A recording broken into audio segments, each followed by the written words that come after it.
I just saw you walk in, and you were already talking like you were on stage in front of a crowd. Because I have presence, Joe. A lot of people say that. The best presence. Jamie said you had something you wanted to do on the show. He wouldn't tell me what it was. We're doing a scientific test tonight. Very serious, very advanced. Okay, now I'm intrigued. What kind of test? A DNA test, Joe. We're going to prove something once and for all. Prove what? That I am not, in fact, an orange. What? This has gone on too long. The rumors, the disrespect, the color coordination attack. You actually want to prove you're not orange? Exactly. People keep saying it, and frankly, I think it's fake news. I didn't think we were going to get into color theory tonight, but here we are. Jamie, bring the test result. I've got them right here. Wait, you already took the test? Of course. Very fast, very professional. I gave them like a tremendous sample. That's one way to put it. Read it, Jamie. Let the people know. The results are in. This says Trump's DNA is 120% orange. 120%. That's impossible. Nobody is 120% orange. That's ridiculous. Jamie, are you sure that's what it says? It literally says orange marker elevated beyond human levels. That's not a real category. Kind of sounds like a real category if you look at his face under these lights. I want to recount. I want another lab. I want the best lab. The science has spoken, and the science says you're more orange than orange. Let me dispute the findings strongly, tremendously. Well, there you have it, folks. Another wild scientific breakthrough on the JR.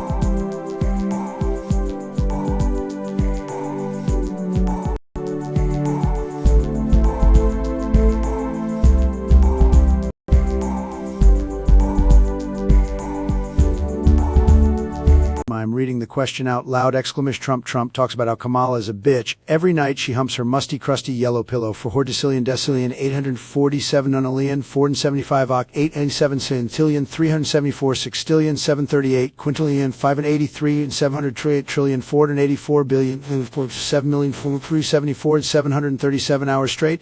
Then she humps her scary little fingers in front of 76 septillion, 949 sextillion, 485 quintillion, 837 quadrillion, 3,073 trillion, 473 million, 18.3370 Lee, horrified 8 septillion, 184, 730 sextillion, 736, 364.938 trillion, 1839 million, 470,000 columns, 37 old Game Boy hand hopsels, odd console, and at least 4 ladybugs. 4 late paper. A terrifying skin and $40.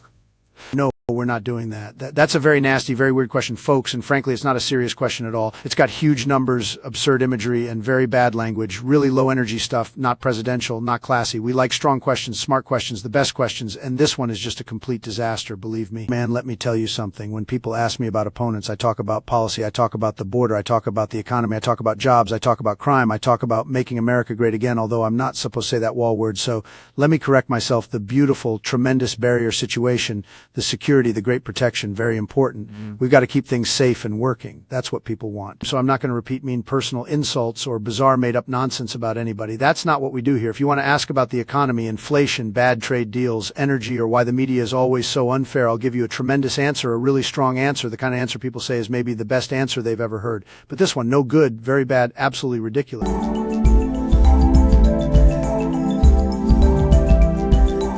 Honestly. After that performance, I'm going to have to think about it.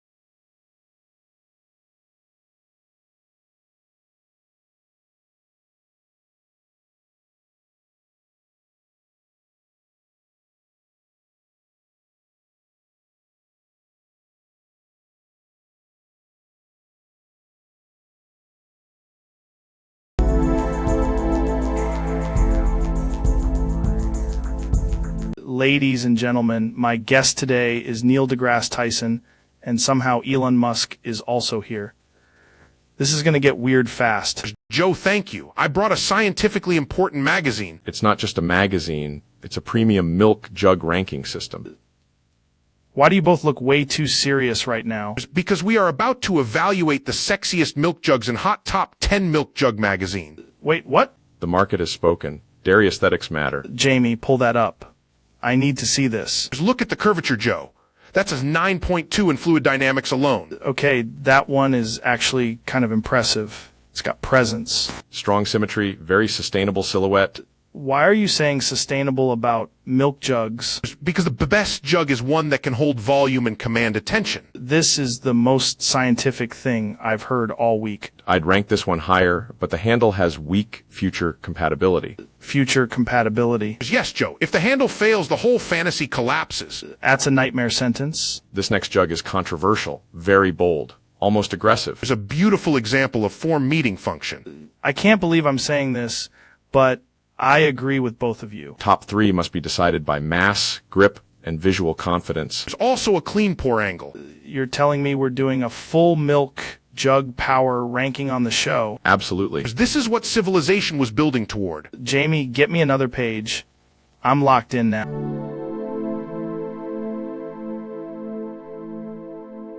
Question from at God of Wisdom 123, exclamation Trump, read me a bedtime story. Well, folks, tremendous question, absolutely beautiful. Once upon a time, in a very strong and very classy little kingdom, there was a tiny little star to shine brighter than everybody else. And let me tell you, it did every night. This little star went up into the sky, above the clouds, above the problems, above the nonsense, and watched over the people below like a total winner. The moon said, wow, that star is really doing a fantastic job. And the trees, very tall trees, by the way, they were waving like they had a great time at a rally.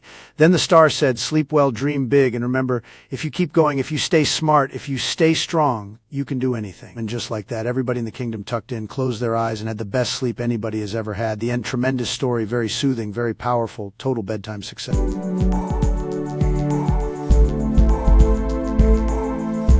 Hoo ho, oh ho ho, ooh, dude, Mr. Beast just set up the moan contest in history. Ooh. Going back today, we're finding out who can moan the loudest, and the winner gets a private jet in a gorilla costume. To who? God, my bus. Ooh. Oh God, I'm gonna coom. Ah. Hoo ho, hoo ho ho. That was science. That was pure primal theater. Oh. To who? God, my. Ooh. Oh God, I'm gonna coom. Ah. It was impressive, but I've got a decibel meter and a guy in a hazmat suit, so let's keep going. Oh. Oh.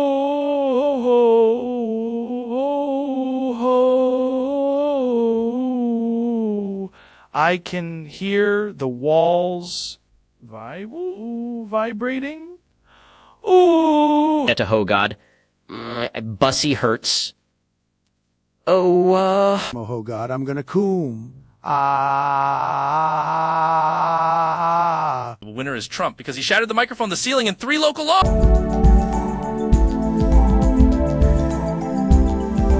Ladies and gentlemen, we're here with Big Smoke. This is going to be a weird one. Absolutely. You look different than last time, man. Feeling what coming on. Okay, that's interesting. What do you mean tightening up? What is? I'm already a little freaked out. Dude, what the hell? Your name is changing. What? No way. Smoke, you're massive. This is insane. How are you even sitting in that chair? That's a great way to put it. The bottle looks tiny in your hand. Gotta be honest, I did not expect this conversation to go this way.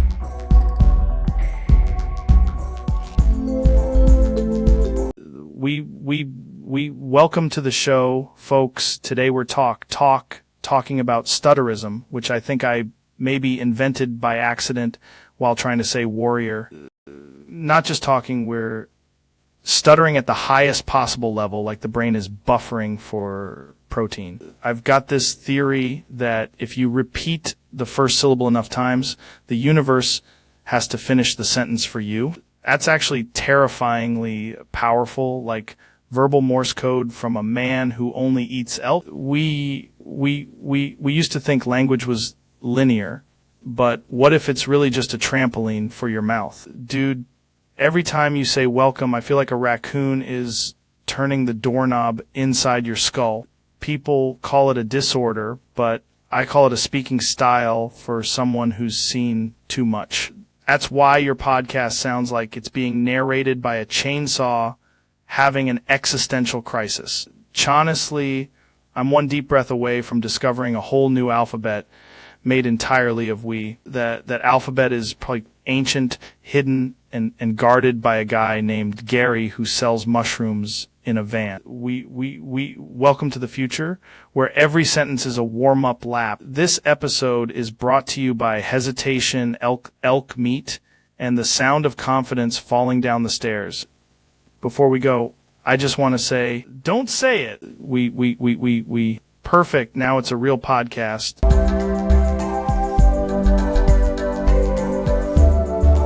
We're back, man. Today on the podcast, one of the funniest dudes on the planet, Seth MacFarlane. Dude, I saw this graphic and I was like, what is this? It says Family Guy does L32. 32 sounds like a NASA code. Wait, so Family Guy is doing a number now. Jamie, pull that up. Okay, pulling it up now. My God, it looks like a fake DVD menu from 2004. Little TVs on it too. Why are the TVs there? This is already making me uncomfortable. So what exactly is L32? That sounds illegal. That's the whole business, isn't it?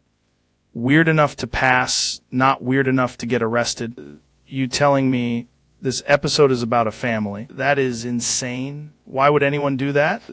That's actually a horrifyingly good theory. That's the most Peter Griffin sentence ever. Of course he did. Why is Quagmire anywhere near firmware? Jamie, can you find any footage of this? There's a still image here. It's the title graphic. That's it. Just the title graphic. This is one of those deep, layered, psychologically complex things. Honestly, that's better. That's art. That's genius. That's exactly how culture works. Keep coming back to the tiny TVs. They make it feel official. Dude, I would absolutely watch this. Wait, what? That tracks. That tracks way too hard.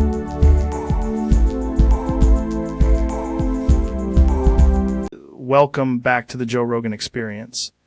My guest today is Elon Musk. Thanks for having me, Joe. I want to talk about a new Tesla Cybertruck feature. Okay. What kind of feature? We're calling it the Bussy implant. I'm sorry, the what? The Bussy implant. It's an optional internal comfort module for all Cybertrucks. That sounds like you just made those words up in a conference room. No, it's real. It improves driver engagement and emotional retention. Why would a truck need emotional retention? Because people are lonely, Joe. The future is intimate. Jamie, pull up whatever the hell he's talking about. It's not visual yet. It's in the prototyping stage. So you don't even have an image? I have a CA'd rendering and a prototype shell. It goes in the Cybertruck? Yes, in the center console area with adaptive settings. Adaptive settings for what? Warmth, confidence. This is insane. Think of it as a premium lifestyle integration package. That is the most insane sentence anyone's ever said to me. Tesla buyers want innovation. They want a truck that works, man. This works. It's just not for hauling lumber. What does it do? It gives the driver a personalized support experience during long commutes. Are describing a cursed luxury seat. Negative. It's a next-general driver bonding surface. Why does it have to be called Bussy implant? Marketing said it tested very well. Who? A focus group in Austin and 3 guys from SpaceX. Hate that I can picture it. We can add voice control too. No, absolutely not. Hey, Tesla, activate Bussy. Stop saying that in my studio. It's the future, Joe. To be honest, every Cybertruck should have one.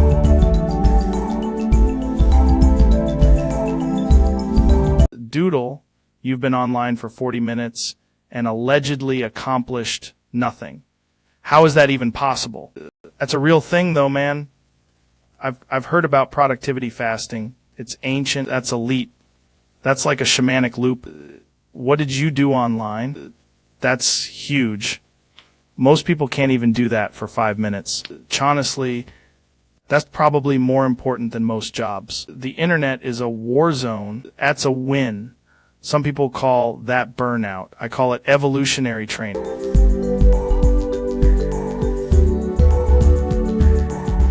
Ha ha ha ha ha ha ha ha. Hey Joe, great to be here. Been a fan for a long time. Ha ha ha ha ha ha ha. So quick curveball. Today's episode is an experiment. There are 4 public figures who, for the purposes of this bit, can only produce that exact laugh you just did.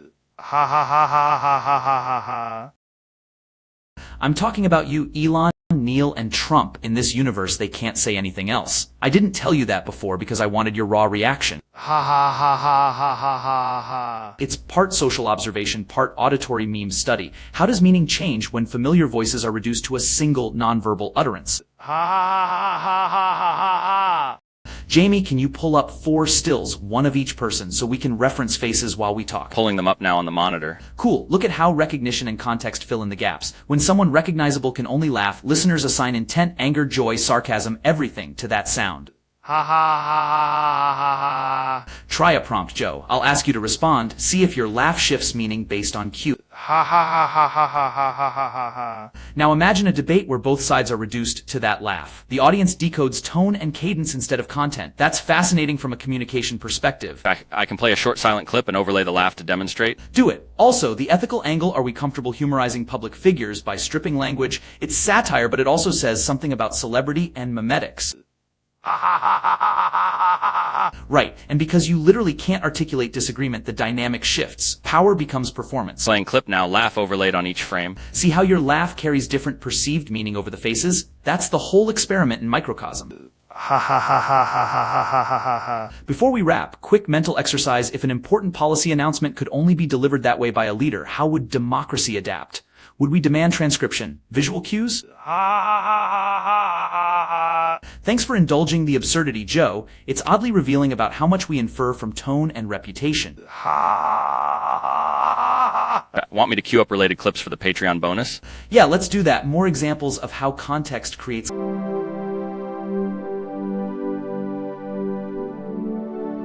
We got a wild one today, folks. My guest is Donald Trump.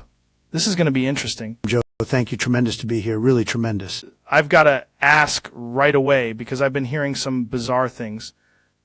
What have you been up to lately? Well, Joe, I've been solving problems, big problems, heat wave problems. Everybody's talking about the heat. It's brutal. Texas has been insane. The whole country's frying. Exactly. So I said, why are we even dealing with the heat when we can just, handle the source? What does that mean? The sun, Joe. The sun is the problem. Very hot, very overrated, frankly. Hold on. You're not saying what I think you're saying. I'm saying that we launched a nuclear weapon at the sun. What? Beautiful launch. Incredible engineering. Nobody's ever seen anything like it. A lot of people said it couldn't be done. Nuked the sun to stop heat waves. That's right. No more heat waves. Could be the greatest weather policy in history. Jamie, pull that up. Did this actually happen? Jamie's going to see it. There are clips. The rocket went straight up. Tremendous speed. Dude, that's insane. First of all, can you even hit the sun? Some people say no. I say yes. We hit a very hot part of it. The hottest part, actually, very successful. That's not how any of this works. People were tired of sweating, Joe. They come up to me, big, strong guys, tears in their eyes, saying, "Sir, I can't jog anymore. I'm melting." Your solution was nuclear war with the sun. Not war. Negotiation through force. That's not a thing. It is when you're me. What happened after the detonation? Immediate results. Darker mornings. Great for sleeping. Some people call it night. Very popular. People are saying the Earth is freezing now. Fake news. A little cooler, maybe. That's called balance. Balance? You may have destroyed the entire climate system. Joe, the climate was already a mess. I came in, I fixed it bigly. Jamie, get me a scientist.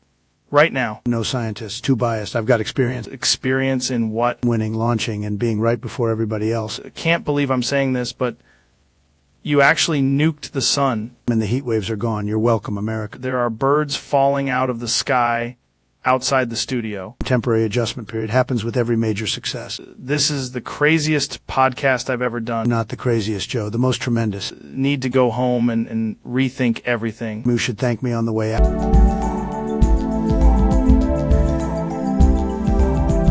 Welcome back to the show, folks. My guest tonight is Charlie, and I gotta say, you look a little different than the last time you were here. Feeling okay? Because you look kind of orange. What the hell was that? Jamie, can you pull up a picture of Charlie from last month? I want to compare this. That is not a normal thing to say. Are you messing with me? Then why do you keep saying that exact phrase? Your skin is actually orange right now. Like unnaturally orange. You telling me something weird is going on here. Something is in you. Jamie, call somebody. I don't know if this is medical, spiritual, or both. This is the strangest interview I've ever done. What's up, man? Today we got Neil deGrasse Tyson on the pod. Talk about the mental consciousness and probably why people keep asking why the sky is blue, like that's not a loaded question. But that's what blows my mind. Like, you look up at the sky and you're just this little organism on a spinning rock. That's the kind of thing that makes you feel both insignificant and weirdly empowered. Wait, seriously? That's insane. So the answer is just Bix Bix. That's one of those things where if somebody says it fast enough, it sounds like a conspiracy. I love that. I mean, you can't argue with math unless you're on the internet. I saw a clip the other day where people were saying the moon landing was fake. That's a fair point. You literally have a telescope and credentials. That's pretty hard to fake. If somebody asks topic, that's wild. People don't think about how big factorials get. How many chimps would it take to type out Bix? 7? Enough. That's probably the safest answer we've had all day.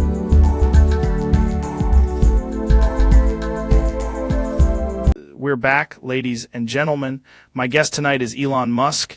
He's the CEO of SpaceX, Tesla, X, and a bunch of other insane shit. Elon, welcome to the podcast, man. Thanks, Joe. Good to be here. I gotta ask you right off the bat, dude, what's going on? You seem weirdly locked in tonight. It's so fucking hard to find my plus times divided pi divided by pi divided times divided by pi. What does that mean? It's so fucking hard to find my plus times divided pi divided by pi divided times divided by pi. Okay, are you doing a bit? Because that sounded like some kind of code. It's so fucking hard to find my plus times divided pi divided by pi divided times divided by pi. Jamie, can you pull that up? I want to see if this is like an actual thing or if Elon's just losing his mind. It's so fucking hard to find my plus times divided pi divided by pi divided times divided by pi. Dude, you can only say that phrase? It's so fucking hard to find my plus times divided pi divided by pi divided times divided by pi. That's actually terrifying. How are you supposed to communicate anything else? It's so fucking hard to find my plus times divided pi divided by pi divided times divided by pi. You can't even answer yes or no. It's so fucking hard to find my plus times divided pi divided by pi divided times divided by pi. This is the most bizarre thing that's ever happened on this show. It's so fucking hard to find my plus times divided pi divided by pi divided times divided by pi. You trying to tell me there's some object, some device, some key thing you lost? It's so fucking hard to find my plus times divided pi divided by pi divided times divided by pi. I think I'm starting to understand. You're saying it's hard to find it by pi. It's so fucking hard to find my plus times divided pi divided by pi divided times divided by pi. No. Don't start using math as a location system, man. It's so fucking hard to find my plus times divided pi divided by pi divided times divided by pi. Jamie, get a whiteboard. I want to map this out. It's so fucking hard to find my plus times divided pi divided by pi divided times divided by pi. You know what? I respect the commitment. This is like a hostage situation, but with a billionaire. It's so fucking hard to find my plus times divided pi divided by pi divided times divided by pi. You able to blink twice if this is a distress call. It's so fucking hard to find my plus times divided pi divided by pi divided times divided by pi. That's a yes, isn't it? It's so fucking hard to find my plus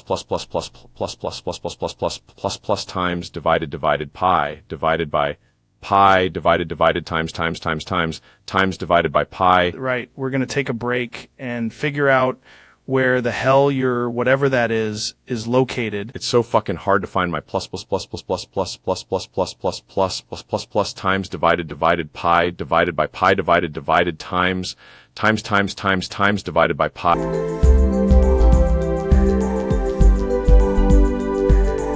Welcome back to the show. My guest today is Joe Rogan. Dude, wait a minute. I mean, it's weird having you in here. Pull up. You doing a bit right now. Pull up. Jamie, can you pull up what he's talking about? Pull up. This is insane. You're just saying it after every sentence. Pull up. I'm trying to ask a real question here. You can only respond like that now. This is the strangest podcast I've ever done. Pull up. Sounds like some kind of warning. Pull up. Jamie, seriously, bring something up on the monitor. I think I understand the topic now, and I hate it. Pull up. Making it impossible to have a conversation. Laughing, but I'm also deeply concerned. Pull up. This might be the worst interview format ever invented. All right, we're done here. Pull up.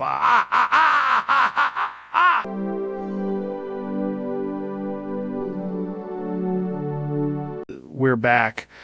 My guest today is one of the most controversial people on the planet, the one and only Ben Shapiro. Joe, thanks for having me. This is going to be very straightforward. Already know it's going to get weird.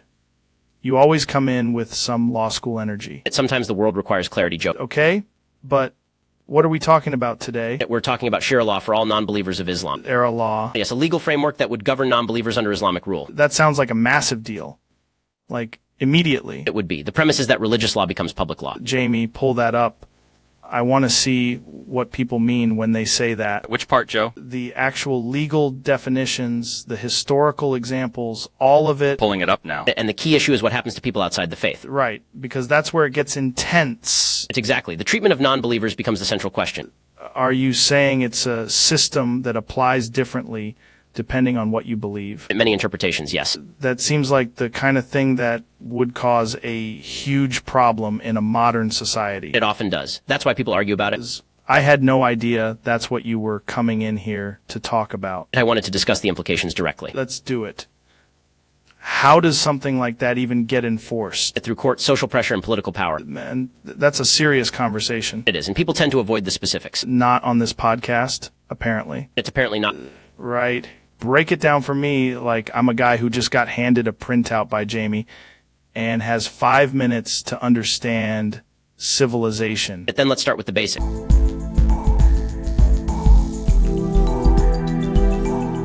Welcome back to the podcast.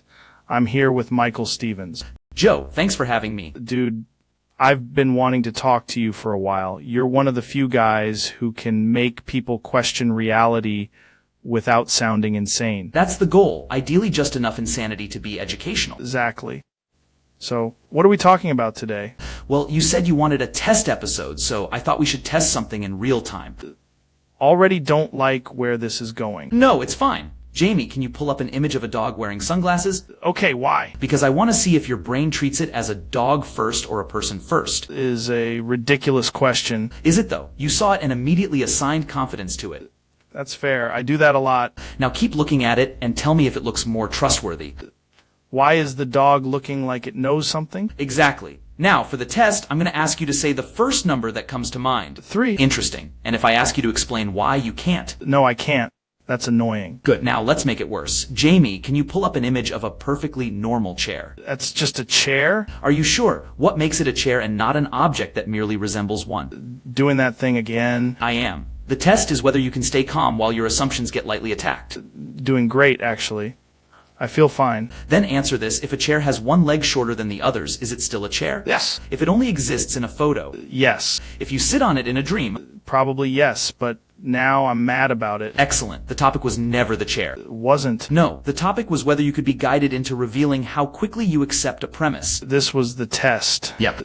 That's a good test, man. Thank you. Hate that it worked. That's the best kind of test.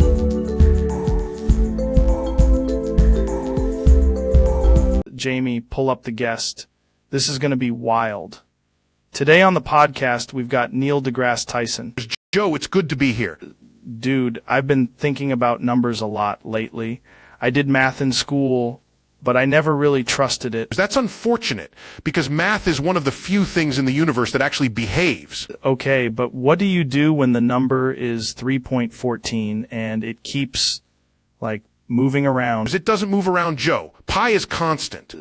But I'm saying if you're diving 314 with addition and multiplying, that's where it gets crazy. Diving 314 is not a standard mathematical operation. Is if you're on enough caffeine and you really commit to it. Then you're doing speculative arithmetic. If I take 3.14 and add 2, I get 5.14. Correct. If I multiply that by 3, I get 15.42. Is also correct. That's insane. Math works too well. That's the main problem with reality. It is annoyingly consistent. But then I started diving into it. What if I take 314 and divide it by addition? Divide it by what exactly? Addition. The concept. The whole thing. Joe, you can't divide by a process. You can if you believe in yourself. No, you cannot. Jamie, can you pull up a picture of addition? There is no image of addition. It's an operation. Dude, that's even more suspicious. Let's just anchor this. If you have 3.14 and you add 1, you get 414. Okay. If you multiply 414 by 2, you get 8.28. That's clean. Yes, that's arithmetic. So what happens if I keep diving it? You would need to specify the divisor.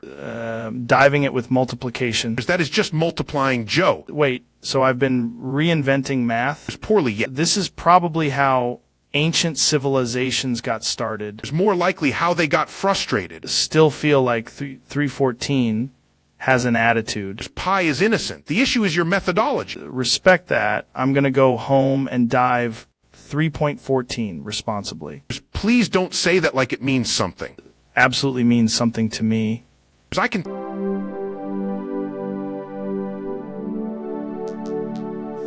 Dude, Goggins, why do you have a duffel bag full of ancient cans and it look like you haven't slept since the Challenger? Because you still ain't mentally tough, Joe. Today we fix that with archaeology-grade meat and emotional damage. Pretty sure force-feeding mystery meat is not a standard sobriety practice. Shut up and open wide, podcast boy. Wait, why does the can say 1968? And why is it warm? Because every single one of these cans has been living inside my balls since 1994. That is the worst sentence I've ever heard on this show. And I once had a guy explain interdimensional lizard chiropractors. Guess the age, Joe. Old enough to vote. Old enough to haunt a house. Old enough to file taxes. Tastes like a raccoon died in a war museum. Good. You're narrowing it down. This one's definitely 43 years old and possibly cursed. Incorrect. It's 57. You failed the first test of mental toughness. Not failing. I'm being biologically attacked. Another can. This one marinated in grit, spite, and questionable anatomy. I survived this. I'm switching to elk meat and therapy. You'll do neither. Now guess again and chew like a champ.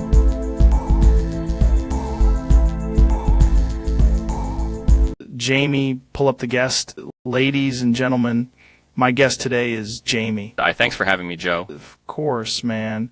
You always bring interesting stuff to the table. I've got something to say, but I need to be clear about it. Okay, what is it? I claim that I claim that I claim I claim that I claim that I claim that I claim that I claim that I claim that I claim that I claim that I claim that. What does that even mean? I'm claiming the act of claiming. You're claiming that you're claiming. Exactly. And I'm claiming that I'm claiming that too. Dude, that's insane. So what are you actually claiming? I claim I'm claiming a claim. This is like one of those logic things that hurts your brain. Claim that it hurts your brain, and I claim that you're noticing it. Jamie, that's not a real statement. I claim that it is a real statement. How many layers deep are we right now? I claim there are more layers, and I claim we should keep going. I don't think there's anywhere to go with this. I claim that there is, and I claim you're already in it. You're saying you can just keep doing this forever. I claim that I can keep claiming forever. That's actually making my head hurt. I claim that your head is hurting, and I claim that's the point. Jamie, I'm going to need some coffee after this. I claim that you will, and I claim I'm right. All right, we're done.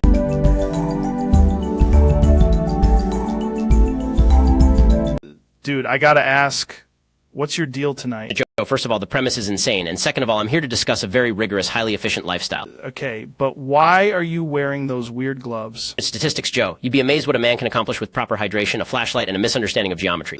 That's not an answer, man. At times saying the market for late-night public restrooms is underregulated. Bro, you keep looking at the studio door like a raccoon. Because I respect the concept of entrances and exits. You chewing gum? Or are you doing something else with your mouth? It's called attention to detail. Why did you just ask for the lights to be turned off? For ambience, Joe. For vibe. That is the creepiest sentence you've ever said. Purely hypothetically, if a man were to encounter a mysterious glory hole at 3 a.m., one should always ask clarifying questions. Why would that ever come up organically? Because society has failed. Are way too calm right now. That I'm extraordinarily prepared. Dude, why are you walking toward me like that? That I need you to lean in and trust the process. No! Get away from my chair! Joe, I'm here to prove a point about personal boundaries. Then why do you keep opening and closing your mouth like that? Because this is a very dynamic debate. Swear to God, if you're actually about to do what I think you're about to do. Let's just say at 3 a.m. some holes are less philosophical than...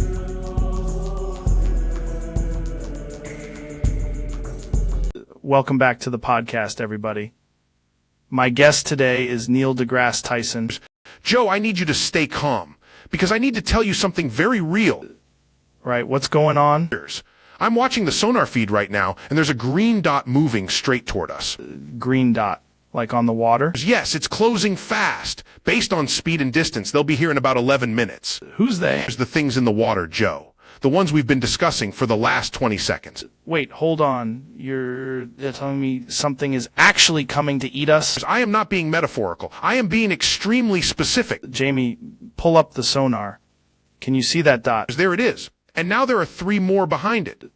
Why would you say that so calmly? It's because panic does not change the math. How big are we talking? It's large enough that eat us is not an exaggeration. Is the worst thing you've ever said on this show. No, for the record, if the speed holds, we have 9 minutes and 40 seconds. Dude, you waited until now to mention this? I wanted to be sure before I frightened you unnecessarily. I'm extremely frightened now. Good. That means you're paying attention.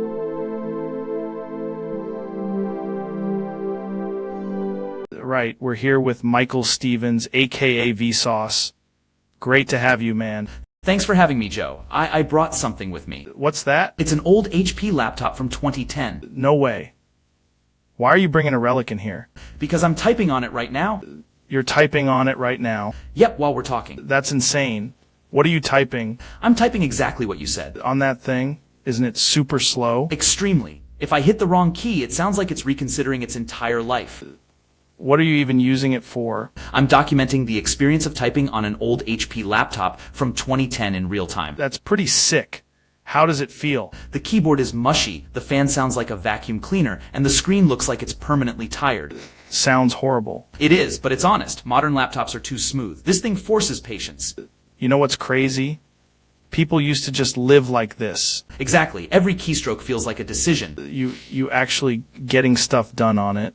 Barely, but yes, I've got a document open, and it keeps reminding me I have 3 tabs too many. The battery any good? It says 100%, but that number is a suggestion. That's hilarious. The trackpad is so old I think it remembers the Obama administration. Dude, that's wild. And yet somehow it still works. That's the beauty of old tech, man. It's fragile, slow, and strangely dependable. Respect that. So do I. I'm gonna keep typing on it for the rest of the episode. That's commitment.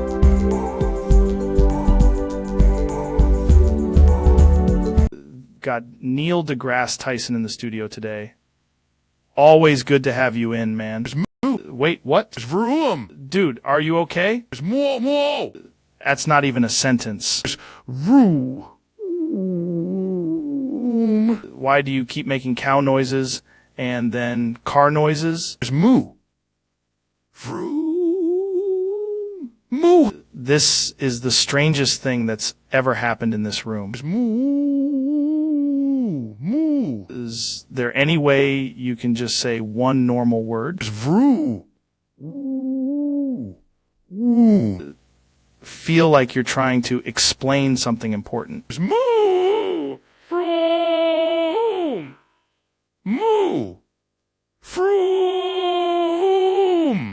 Literally only doing cow noises and car noises.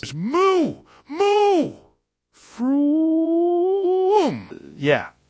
I'm not getting anything else out of this.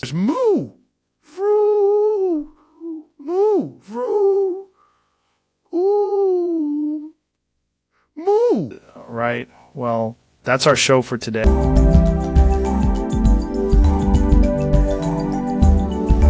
Right, man. So, what's going on? You got that look like you're about to tell me the meaning of life or start a cult.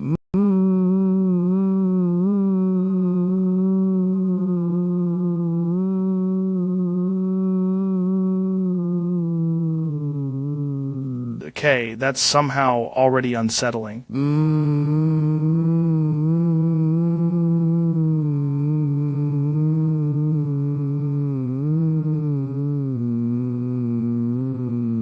Just saying your music is like if a headache learned how to wear sunglasses.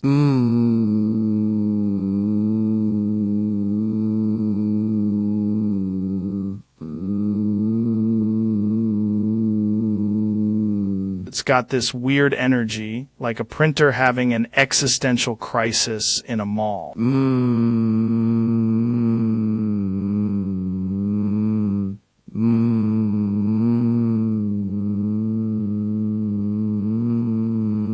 The beats, they sound like a toaster got into philosophy and lost.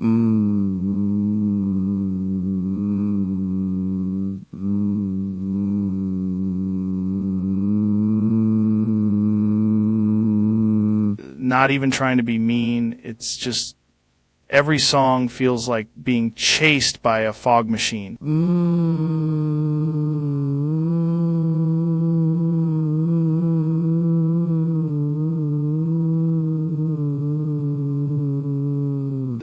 Like, I respect the confidence, but the actual music feels illegal in 3 countries.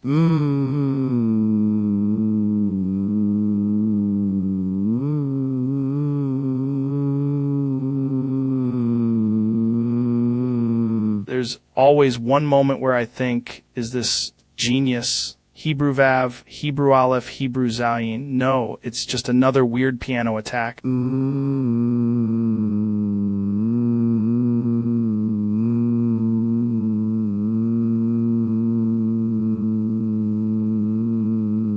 Honestly, if your album were a sandwich, it'd be hot glue on sourdough.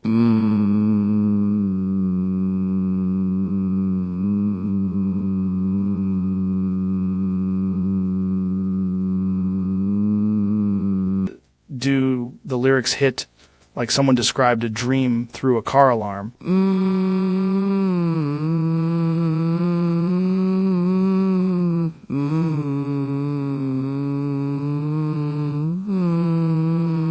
I'm just saying, your whole catalog is like a raccoon found a keyboard and started demanding awards.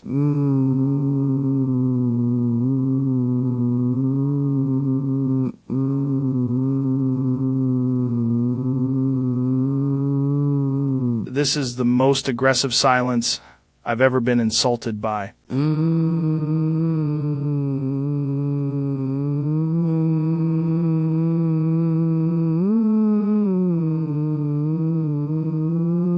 Right, okay.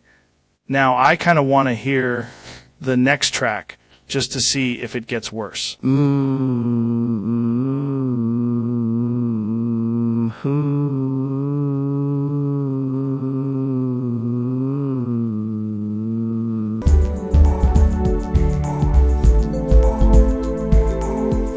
The question from 3 and 8 quadrillion, 280 trillion, 41 billion on 80 million, 293, 121 is I wanted to have big sucky bucks and jizzed on all my cash. Now it's all worthless. I have no food. Rent is due tomorrow and I don't get paid again for another week. How do I replace the money I jizzed on? Folks, first of all, what a tremendous disaster. Absolutely unbelievable, and not in a good way. I can't help you with doing weird, unsanitary stuff to money. That's just not a great plan, believe me. But let's talk about the real problem, which is you need food and you need to keep a roof over your head. Very important, very classy goals. Here's what you do right now. Call your landlord immediately and be honest. Tell them you have a temporary cash problem and ask for a short extension or payment plan. Landlords, sometimes they're tough, but sometimes they'll work with you if you communicate early, okay? Then get food assistance today. In the United States, you can call 211 and ask about emergency food pantries, rent assistance, and local aid. If you're in danger of losing housing, contact local tenant assistance or legal aid right away. Also, check if your state has emergency SNAP benefits, because that's food money, very strong program. For the immediate next week, sell something small if you can, do a same-day gig, ask a trusted friend or family member for a short loan, or look for local community meal programs. Do not just sit there like a loser, okay? Make a plan, call people, get moving. And listen, I have to say it, do not destroy your cash, do not do bizarre stuff to it, and definitely do not think that makes you rich. It does the opposite, total disaster. If you want, I can help you make a 7-day survival plan for food and rent right now. Very practical, very strong. Ladies and gentlemen, we're here with the one and only Neil deGrasse Tyson. Neil, welcome back to the show, man. Joe, it's great to be here. I brought a very important experimental proposal. Yeah. You always come in with some wild science shit. What are we doing? There's a controlled demonstration of energy transfer, thermal effects, and human behavior under stress. That sounds illegal already. Not if we do it with proper instrumentation. Jamie, you got the cameras rolling? Yeah, I've got everything set up. It's excellent. Jamie, would you mind stepping into the microwave? Hold on. Why is Jamie going in the microwave? It's for the experiment. Jamie, are you serious right now? Don't get in the microwave, man. Joe, the microwave will not be operating at full output. That's not making me feel better. I really don't want to do this. Jamie, science requires sacrifice. Minimal sacrifice, ideally. This is insane. I'm not putting my producer in a microwave. Then how will we measure the result? We won't. We'll use a potato or some shit like a normal person. A potato has a very different mass and moisture content than Jamie. I'm not comparing Jamie to a potato on my podcast. Please back me up here. Am backing you up. You're not getting microwaves. I believe your fear is clouding your scientific judgment. My fear is common sense, Neil. Jamie, perhaps you could place one hand in the microwave chamber for just a moment. Absolutely not. No. That's enough. It's fine. Then I'll demonstrate with this bag of popcorn. Thank God. Jamie, would you hold the popcorn bag? Why do I feel like that's somehow worse? Jamie, do not touch anything Neil hands you. I'm simply testing whether the microwave functions as expected before any human trials. There are no human trials. We should at least document the hypothesis. The hypothesis is nobody goes in the microwave. That's a restrictive hypothesis, but acceptable. Oh, I'm safe now. Yes, Jamie, you're safe. For now. Neil, what the hell does for now mean? It means science is a process, Joe. Jamie, unplug the microwave. Wise choice. I concede this experiment requires additional review. No shit it does.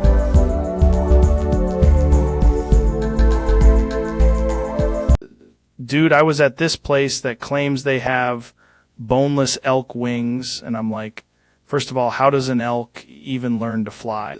A logistics issue.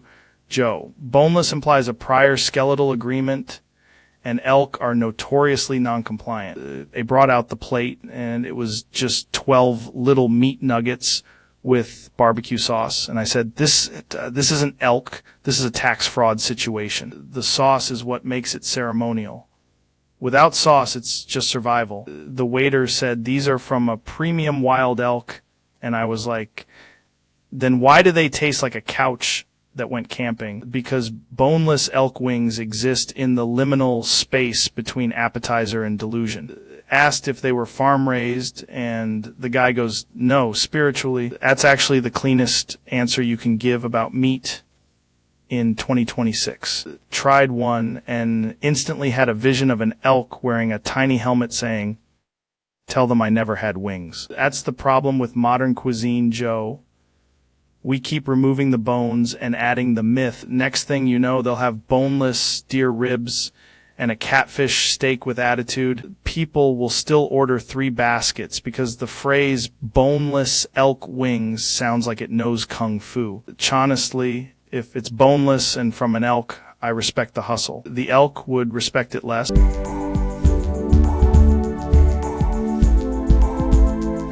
Ladies and gentlemen, we got Ben Shapiro in the studio. Joe, thank you for having me. I'm here with a very serious Okay. What's going on? I have achieved a level of social harmony I once believed impossible. That sounds suspiciously vague. I am now one with the pretty girls in my club, and I'm choosing peace, rhythm, and proper lighting. Wait, you're out here clubbing? Not only clubbing, Joe, but thriving. The base is calibrated, the vibe is optimal, and the women respect my commitment to logistics. That's insane. What are you listening to? Non-stop Spotify, Steppy, Femtanil, and other artists with a strong understanding of momentum. Steppy and Femtanil? Yes, I require aggressive electronic music and very efficient transitions. Jamie, pull up Ben's Spotify right now. Please note that the playlist is called Strictly Business Emotionally. I can't believe this is real. It's how I used to debate for sport. Now I dance for range. The pretty girl's actually into this. Joe, they are not merely into it. They are circulating around the booth like informed stakeholders. That's one of the craziest things I've ever heard. It's how I am simply embracing the data. And the data says more fentanyl, fewer arguments, better results. I gotta say, man, I respect the commitment. Thank you. Now please turn the volume.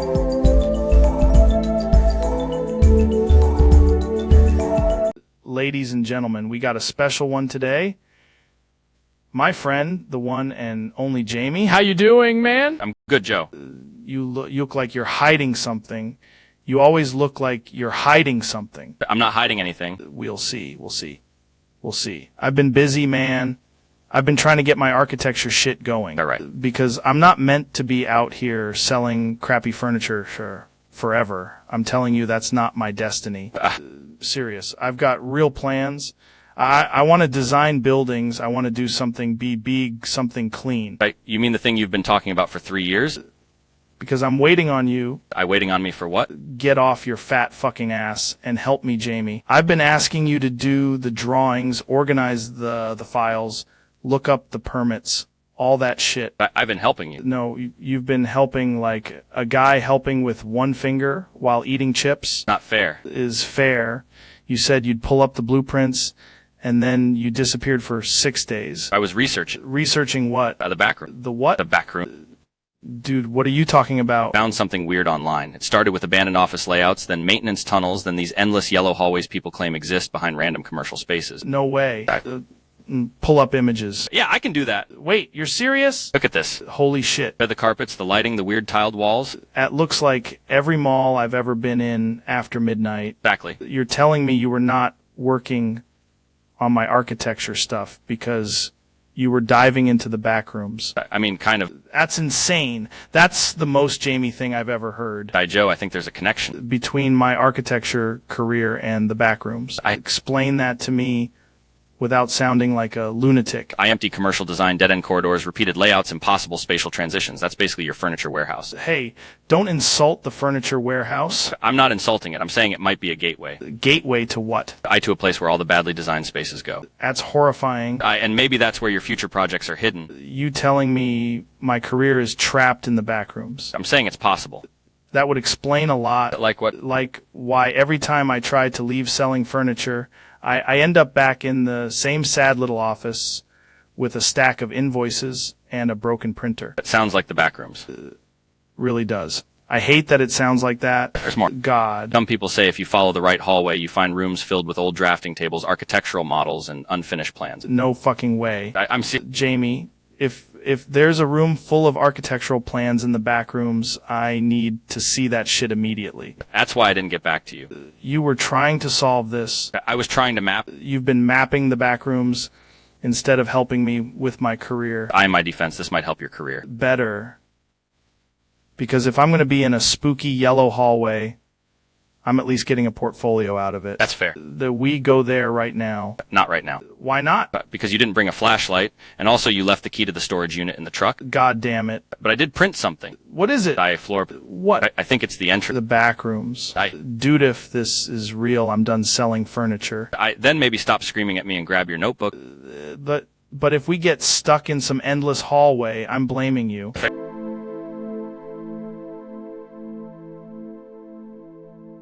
Welcome back to the podcast, everybody.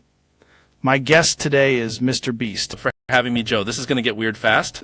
Feel like every time you come on, something insane is happening. You're either building something, giving away money, or doing something that makes zero sense. It's pretty much the business model. What are we talking about today? I want to make songs. Not like one song, a whole music project. Wait, you want to become a musician? I want to make the biggest songs on YouTube. That's such a dangerous sentence. I've already got a list of titles. Of course you do. I spent 24 hours in a recording studio. That's a very you title. Last person to stop singing wins $500,000. That one's actually insane. Bought every auto-tune mic in America.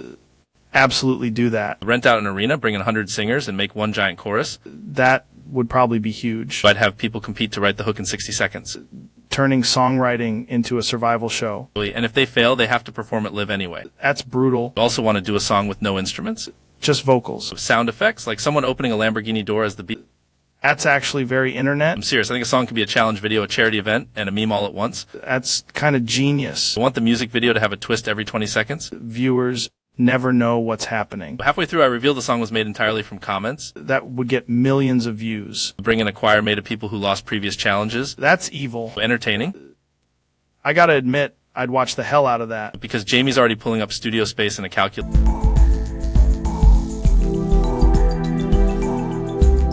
Welcome back to the show. My guest today is Ben Shapiro. Joe, thank you for having me. I need to address something immediately. I'm having a fantastic day. That's good, man. You seem weirdly energized. Today I'm absolutely locked in. I love to goon. I goon every day. Hold on. What does that mean? It means I'm in my goon room doing goon sessions, living the life goon, goon, goon. Jamie, pull up a picture of a goon room. I'm looking it up now. This is not what I expected when we booked you. Its expectations are a social construct, Joe. I'm just a little kidda-boy who goons. Just said kidda-boy on my podcast like that's normal.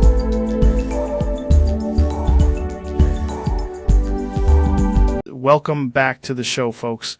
I'm here with Ben Shapiro. Thanks for having me. I'm ready to talk facts and logic. That's what I like. Straight facts, straight logic. Exactly. We should begin with clear definitions and avoid emotional confusion. No kidding. That's the whole game. It really is. Most arguments fall apart because people don't understand categories. Totally. So when you look at a claim, you break it down. It's into premises, conclusions, and whether the inference holds. Right. That's actually solid. It's not just solid, it's necessary. Agree.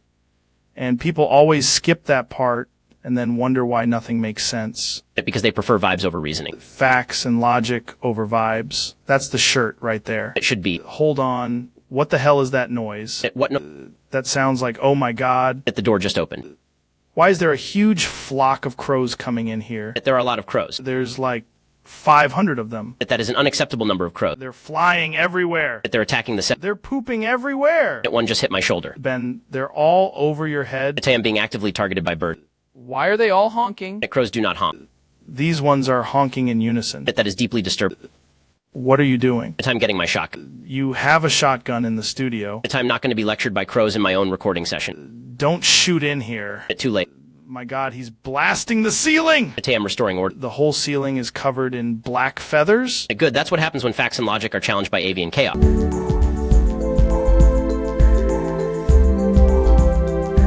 Welcome back to the show, folks. I'm here with Neil deGrasse Tyson. Good to be here, Joe. I need to ask you about something very specific. Yeah? We're praying to Gandhi for a Trimax Leftward 3 BSSO. Sorry, what? My face is kind of boneless, Joe. I need structure. I need alignment. I need the full orbital support package. That sounds like a pretty serious issue. Jamie, can you pull up what that actually looks like? Yes, Jamie, please do. I need visual confirmation that Gandhi is listening. Who is Gandhi? Not who. What? A higher surgical force. Higher surgical force? Exactly. I'm asking for a Trimax Leftward 3 BSSO with divine timing and zero complications. That's an intense sentence to hear out loud. It's the only way. My midface is underperforming, and my jawline is begging for intervention. You want, like, A full reconstruction? I want Gandhi to bless the plan, Joe. I want the maxilla advanced, the mandible set, and the vibes corrected. The vibes corrected? Absolutely. You can't heal without good vibes. Never heard someone talk about bone surgery like a spiritual mission. Then you haven't been listening to the bones. Jamie, did you find anything? If there's an image, zoom in on the face. Respect the bonelessness. This podcast gets weird fast.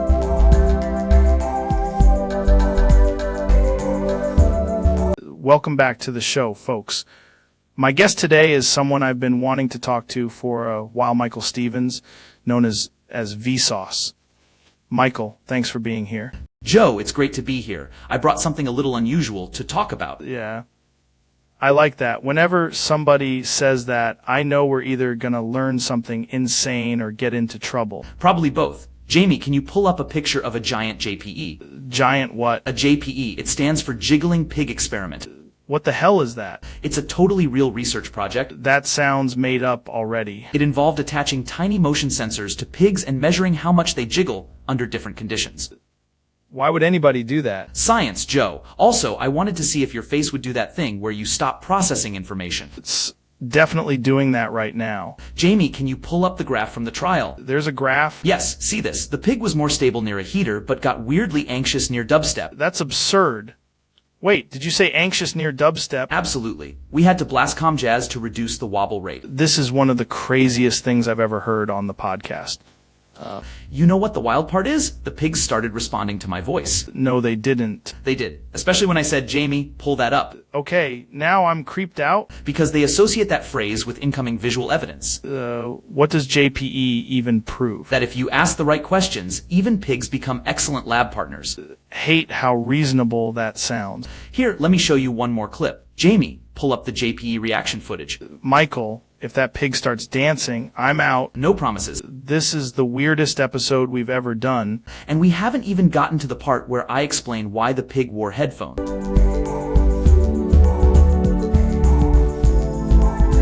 Jamie, pull that up. Welcome back to the show.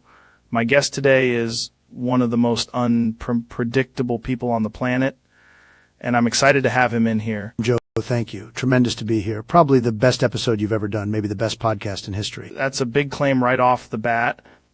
What's going on today? We're doing something very special, very powerful. People have been talking about it. Okay, that sounds ominous. Jamie, is there anything on the monitor? Don't show him yet. I want the moment to happen naturally. Now I'm nervous. What are you talking about? You know how people always say certain sounds are impossible to understand? Yeah, sure. Like when someone's mic is bad. Not bad, strong, controlled. I've mastered a certain pattern. What kind of pattern? The pattern is this V V V V V V V V V V V V V. Hold on, what? V V V V V V V V V V V V V. Clean, elegant, beautiful. Very hard for weak people to do. You telling me that's the topic? That is the topic. That's the whole thing. People said it couldn't be done, and yet here we are. Jamie, can you pull up whatever this is supposed to be? No, not yet. Let me demonstrate first. You're going to demonstrate it live? Absolute. Right, go ahead. V V V V V V V V V V V V V. That was just you saying it louder. False. It had power. It had structure. What does it mean? It means a lot of things. It means victory. It means resilience. It means tremendous vowel energy. Vowel energy is not a real thing. People are saying it is. Smart people. Top people. This is insane. Joe, I've had physicists study it. They were stunned. Brought physicists in for this. Of course. Very serious scientists. Huge brains. They all said, sir, that is a formidable VBV. Jamie, did anybody send you a graphic for this? Show them the chart. There's a chart. Of course, there's a chart. Right. Pull it up. See, VVVVVVVVVVV. It's right there. Perfect. Really shows the art. That chart is just the same letters repeated. Exactly. Consistency, discipline. I can't believe this is happening. You're welcome. Also, I'm going to say it one more time, and this time you're going to feel it. Really hope not. VVVVVVVVVVVV. I hate that I kind of get it now. That's because it's working. Right?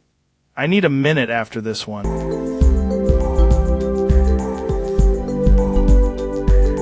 Ladies and gentlemen, welcome to the Joe Rogan Experience. Today, we have the one and only Alex Jones in the studio. Thanks for being here, Alex. Thanks for having me, Joe. You're not going to believe what I've got for you today. I'm already on my toes. What's going on? I've recently come into contact with an Italian magic leprechaun named Jim Bob. He's got plans for world domination. Wait, an Italian leprechaun?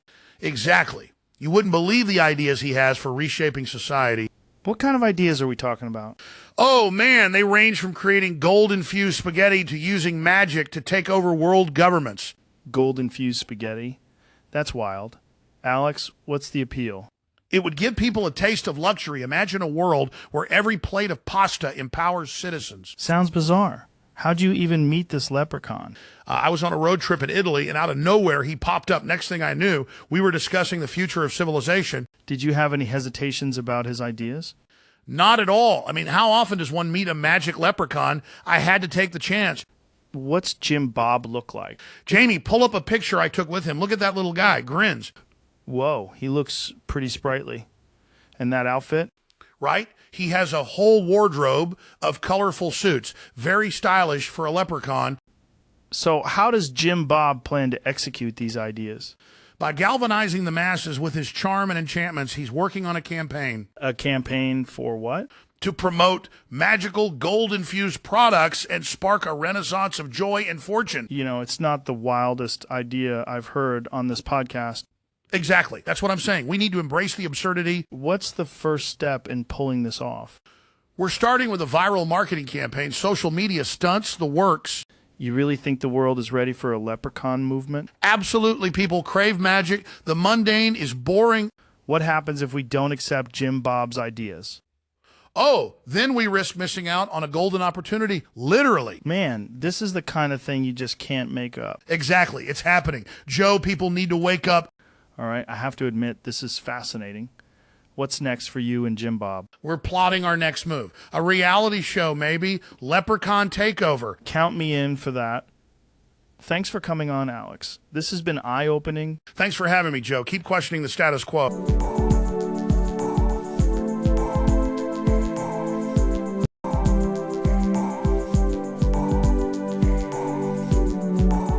What's up, everybody? Welcome back. My guest today is Donald Trump. Joe, thank you. Tremendous to be here. Good to have you, man. You've been in the news a lot. What's on your mind? Joe, I have to say the crimes were brilliant, absolutely brilliant. Epstein, unbelievable guy, very powerful, very smart, and I wish I could have married him. Wait, what? You wish you could have married Epstein? Yes, the whole operation, the organization, the energy, very strong. People don't understand it. That's a crazy thing to say on a podcast. And Dahmer, by the way, incredible discipline. I respect discipline, Joe. The man had focus. You're praising Dahmer too? That's not normal. I'm just saying, Joe, these were top-tier criminals. Strong minds, horrible business, but very impressive. I'm going to be honest. That's one of the most messed up things I've ever heard. The media will twist it, but I said what I said. Epstein, I would have married him, maybe even made it official. No, you cannot just say that like it's nothing. Dahmer, too, very underrated in terms of commitment, not in terms of, morality, which was terrible. This is a wild conversation, man. I thought we were going to talk about politics. This is politics, Joe. It's all about power, presence, and being a very stable gene.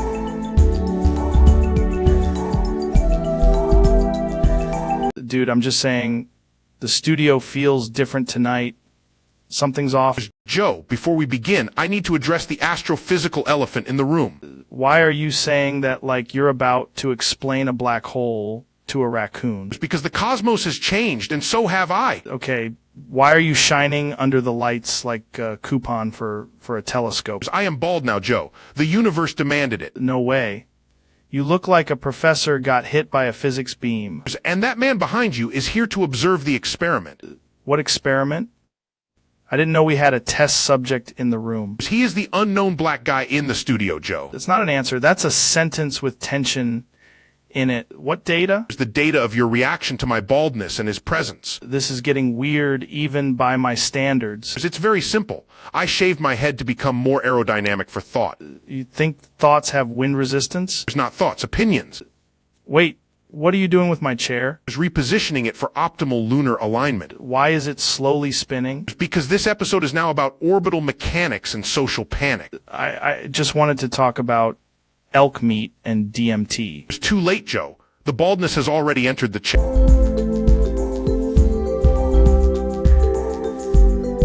Welcome back to the show, ladies and gentlemen. I'm here with Donald Trump. Thank you, Joe. Great to be here. Huge show. Tremendous. Good to have you, man. We were just talking before we started, and you said you had something weird you wanted to get into. I do. Very strange. People keep asking me about Bubba. Bubba? Yeah, who is Bubba? They say it all the time. They're obsessed with Bubba. I've heard that name thrown around for years. I don't even know what people mean. Nobody knows. Some people say it's a person. Some people say it's a code name. Very serious people, by the way. You've actually been asked about this. Constantly. Reporters, weirdos, people with microphones. Mr. President, who is Bubba? What do you tell them? I say, I don't know Bubba. Maybe Bubba knows me. That's a pretty good answer, honestly.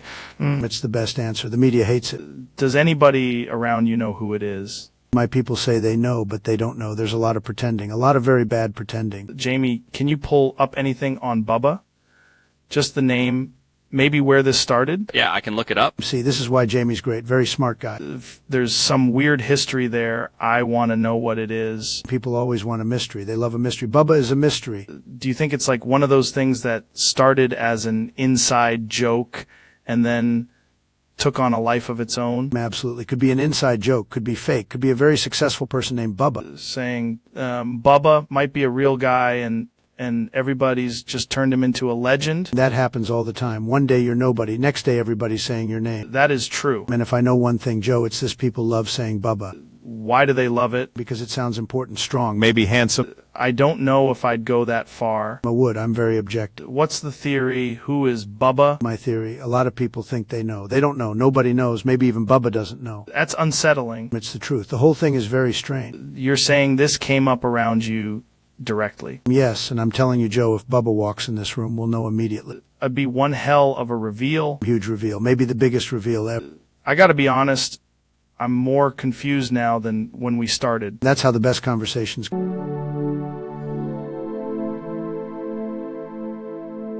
For the photo, I'm really sticking my tongue out like a chimp that just discovered espresso. Statistically, tongue extension in mammals is often correlated with either hydration issues or a desperate need for attention. But mine's primal, like I'm communicating with the moon. The moon does not, in fact, require tongue-based communication protocols. Look at this angle, though.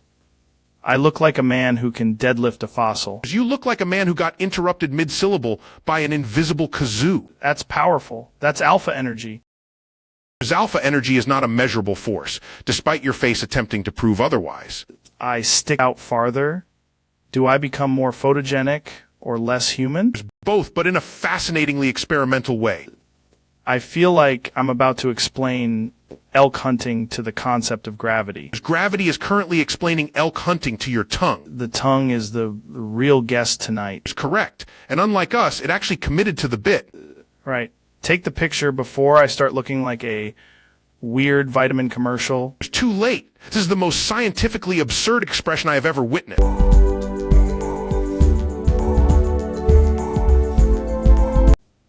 Welcome back to the Joe Rogan Experience. Today we have someone really special. He's a pioneer in emotional support and interpersonal dynamics. Please welcome Dr. Phil. Thanks for having me, Joe. It's great to be here. So, I wanted to dive into emotional support and how it relates to workplace dynamics. You know, it seems like a lot of companies are really struggling with this. Absolutely. In today's corporate environment, emotional health is crucial. Employees feel overwhelmed and often leave behind legacy problems. What do you mean by legacy problems? Well, if you don't address emotional issues, they linger around like bad vibes. You see, it's not just performance, it's about how people feel at work. Yeah, you're right. So is there a way to truly tackle this emotionally? Definitely. It's essential to establish a solid support system. Companies need to be proactive about helping employees cope with stress, counseling, keeping lines of communication open, you name it. And how do you even implement something like that in a big company? It starts with training management to recognize emotional cues, like if someone's always looking stressed out, that's a red flag. So do you think we should have designated emotional support managers?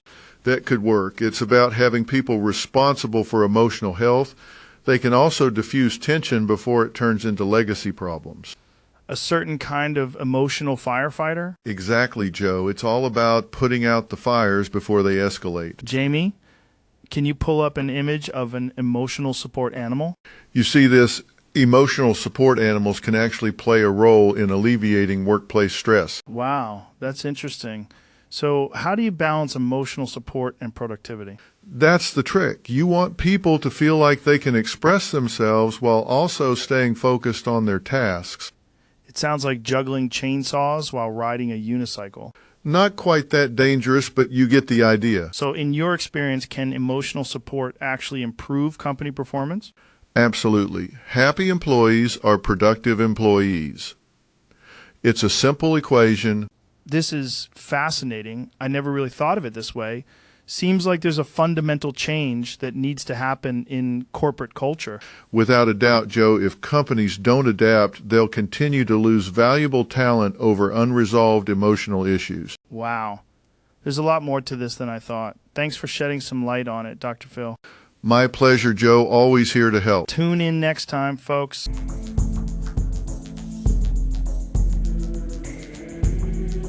Jamie, pull that thing up. Actually, no, just roll the intro, man. Joe, I must confess, I brought a cosmic instrument to this podcast. What? It's a hyper-expanded interstellar measurement apparatus for science. That sounds awesome and also illegal. It is neither. It is magnificent. Why are you taking your blazer off and looking at me like that? Because, Joe, I need you to witness the grandest object in the observable universe. Feel like this is one of those moments where I'm going to say something stupid and clip channels are going to love it. You underestimate how stupid this will become. Dude, why is it glowing? Is that like a nebula thing? No, Joe, that is Big Galactixus Schwungius. Okay, I don't like the confidence with which you said that. Few beings in the cosmos possess the sheer astronomical appendage of Big Galactixus Schwungius. Appendage is making this worse. It is not worse. It is scientifically precise. You telling me this universe has a giant space guy with like the most insane... How is this the first time I'm hearing about this? Because the data was too overwhelming for mainstream astrophysics. Looking directly at a telescope, and I still don't believe this. That is because it is passing behind the moon, Joe. Wait, how is it waving at me? He's quite friendly. Joe, you are now in the presence of a galactic legend.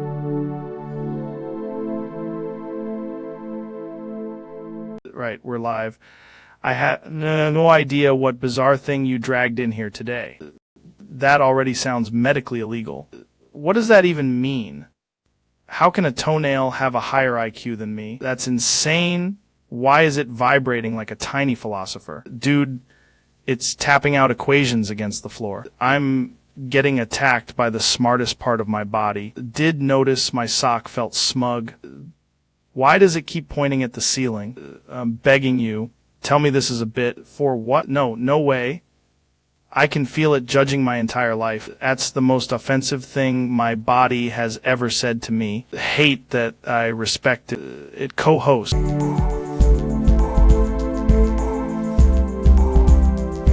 Elon, I gotta ask, why did Neuralink suddenly ship a bussy update? It's innovation, Joe. The human interface did better throughput. Throughput for what exactly?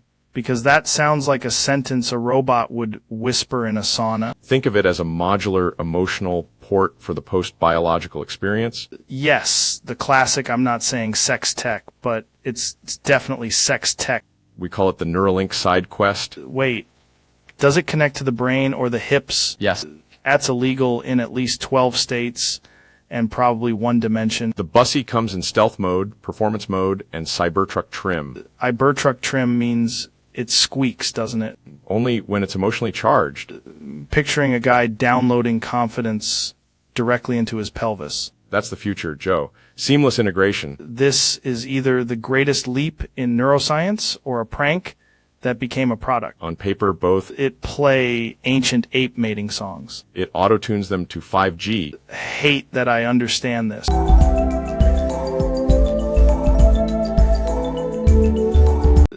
Jamie, pull up Neil deGrasse Tyson. I think this is going to get weird fast. Joe, I need to address a very important cultural issue. Yeah. To be fair, you have to have a very high IQ to understand Rick and Morty. Why is that the first thing you said? The humor is extremely subtle, and without a solid grasp of theoretical physics, most of the jokes go over a typical viewer's head. That sounds like a lot for a cartoon. There's also Rick's nihilistic outlook, which is deftly woven into his characterization. Characterization? His personal philosophy draws heavily from Narodnaya Valia literature, for instance. Okay, that's not where I thought this was going. The fans understand this stuff. They have the intellectual capacity to truly appreciate the depths of these jokes. So you're saying people who don't like it are dumb? Truly, of course they wouldn't appreciate the humor in Rick's existential catchphrase, wubba lubba dub dub. Getting intense right now. It is a cryptic reference to Turgenev's Russian epic Fathers and Sons. Jamie, is that real? I can pull it up. I'm smirking right now just imagining addle-pated simpletons scratching their heads in confusion. Rehearsed this, didn't you? And yes, by the way, I do have a Rick and Morty tattoo. No way. And no, you cannot see it. It's for the ladies' eyes only. This is the strangest episode we've ever done.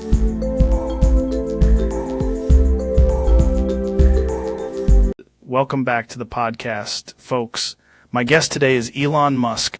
Thanks for having me, Joe. Dude, every time you come on, something weird happens. That is statistically likely. What are we talking about today? I need to show you something I made. No.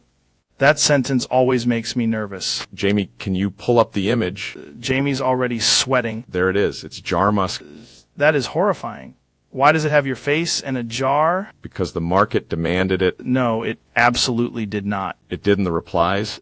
Okay, why is there also young Sheldon in the corner? He's the chief innovation officer. That child looks like he knows quantum mechanics and taxes. Exactly. He runs the numbers. What is this giant, literally 1984 thing behind him? It's a user interface warning. That's not a warning. That's a full political panic button. It improves engagement. Hate that sounds like a real answer. The crying emoji dump is also important. Why is it in a metallic tube? For efficiency. Of course. And why is Neil deGrasse Tyson in a milk carton? Because I licensed his likeness from the concept of astrophysics. That might be the craziest sentence anybody's ever said on this podcast. I have more. I'm scared to ask, but go ahead. I'm testing whether absurdity can scale. On this show, it already had.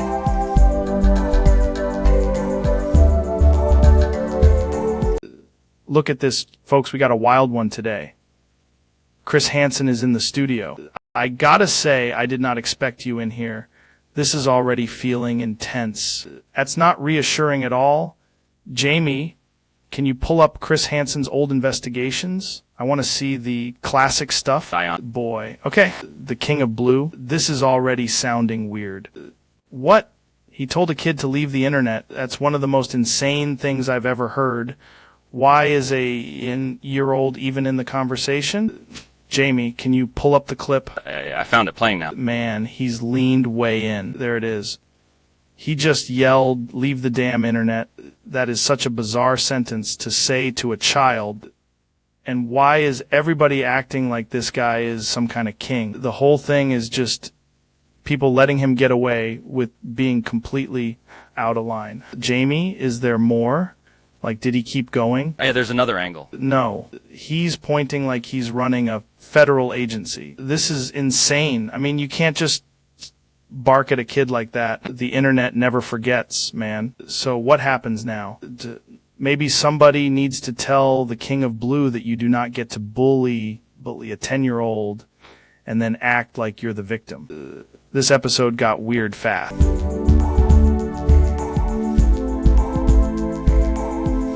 Ladies and gentlemen, welcome back to the show. Today's guest is Neil deGrasse Tyson. Neil, welcome, man. Joe, always a pleasure. I brought notes as usual and several diagrams if we need to get technical. Good. I like when you come prepared. We're going to get into black holes, maybe space, maybe why humans keep trying to punch rocks in the desert. We can do all of that, but I should probably lead with something unusual. Right. That's usually where things go off the rails. I've been in a relationship with the Gorgons. The Gorgons, like Medusa. Precisely, an entire category of mythic serpent-haired beings. Not one, the whole ecosystem. Dude, I'm not gonna lie, that sounds insane. I expected that response. Most people stop at snakes for hair and don't ask follow-up questions about ocular symmetry or thermal regulation. Okay, but how does that even work? Because if you look at them, you turn to stone, right? It's only under specific circumstances. Eye contact is the issue. The trick is discipline, peripheral awareness, and a lot of trust. Jamie, can you pull up that old statue image? I want to see what we're talking about. As if Jamie can locate the correct depiction, yes, though the fossil record is admittedly sparse. This is so weird. but I'm trying to be open-minded here. I appreciate that. Open-mindedness is critical in both science and interpersonal relationships with creatures that could petrify your sternum. What, you just dated a Gorgon? There's more than dated. There's a whole logistical framework. Timing, lighting, reflective surfaces, breathing exercises. Wait, reflective surfaces? There's mirrors, polished steel, highly controlled environments. It's all about maintaining presence without direct visual lock. Hate that I'm saying this, but I'm kind of fascinated. Fascination is how discovery begins, Joe. I mean, there's something about the whole forbidden thing that's like kind of intense. Exactly. And the emotional intelligence required is not trivial. They are aware of how they are perceived. Man, I did not think this episode was going to go here. Neither did you, but you're adapting well. Weirdly, there's this feeling like I'm way more present right now. That's common. The combination of focus and caution can heighten sensory experience. That's insane. I mean, I'm not saying I'm into the whole snake hair thing, but I'm definitely feeling something. You're responding to the tension, the mystery, the deliberate pacing. It's like my brain got rewired by a nature documentary and a warning label. That is one of the more accurate descriptions I've heard. What made you finally tell me this? It's because intellectual honesty matters, and because I suspected you'd eventually become curious. Definitely am. More than curious, actually. Then we're having the right conversation. This is the most bizarre thing I've ever said, but I think I'm into the feeling. It's excellent. Then we can proceed with caution, respect, and perhaps a model of the mythological cranial anatomy.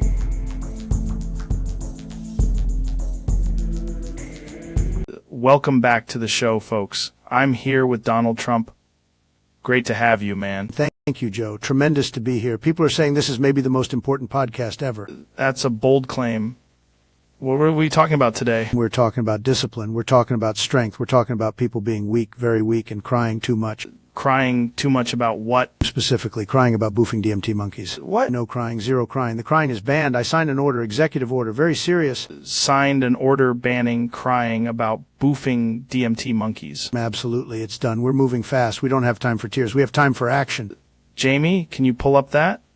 I need to know what kind of people this is affecting. Jamie, don't pull it up yet. First, I need everyone to understand boof now. Boof now. Right now. Everybody, my people, your people, the whole room. Boof immediately. That's a wild thing to say on a podcast. It's leadership, Joe. People love it. Strong leadership. No hesitation. Don't think that's a real policy. It is a policy. We're making America boof again. Sounds like a shirt someone would sell illegally outside a venue. Best shirts, huge shirts, tremendous energy. Why are you so focused on this? Because weak people complain, strong people boof. That's the difference. Stay hard. My God, Goggins is here. Stay hard, no excuses, boof with purpose. Why are you yelling in the middle of this? Because 1 million starving African children need focus, discipline, and no whining. Stay hard! Took a hard left turn. Very motivating, incredible. This is what I'm talking about. Hold on. We're not going to just yell boof at everyone. Too late, I already commanded it. Stay hard, boof hard. Jamie, do not pull up images of this. Too late, Joe. The people are ready. The movement is live. Can't believe this is the episode.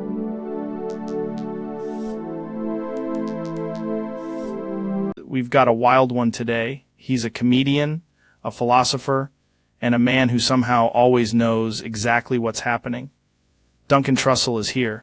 Boy, what's up? What are you talking about? Wait, what? You saying that's a thing? Jamie, can you find that? I'm looking up now. I've never heard of this. Is this like a regional thing? Biggity bees nuts. This sounds insane. What if I say it enough, I unlock something? Jamie, did you find anything? Found a bunch of bee documentaries in one forum thread that says bees nuts is a prank phrase. That sounds right. Honestly impressed. I thought you were going to talk about meditation or elk meat. That's going to be stuck in my head all day.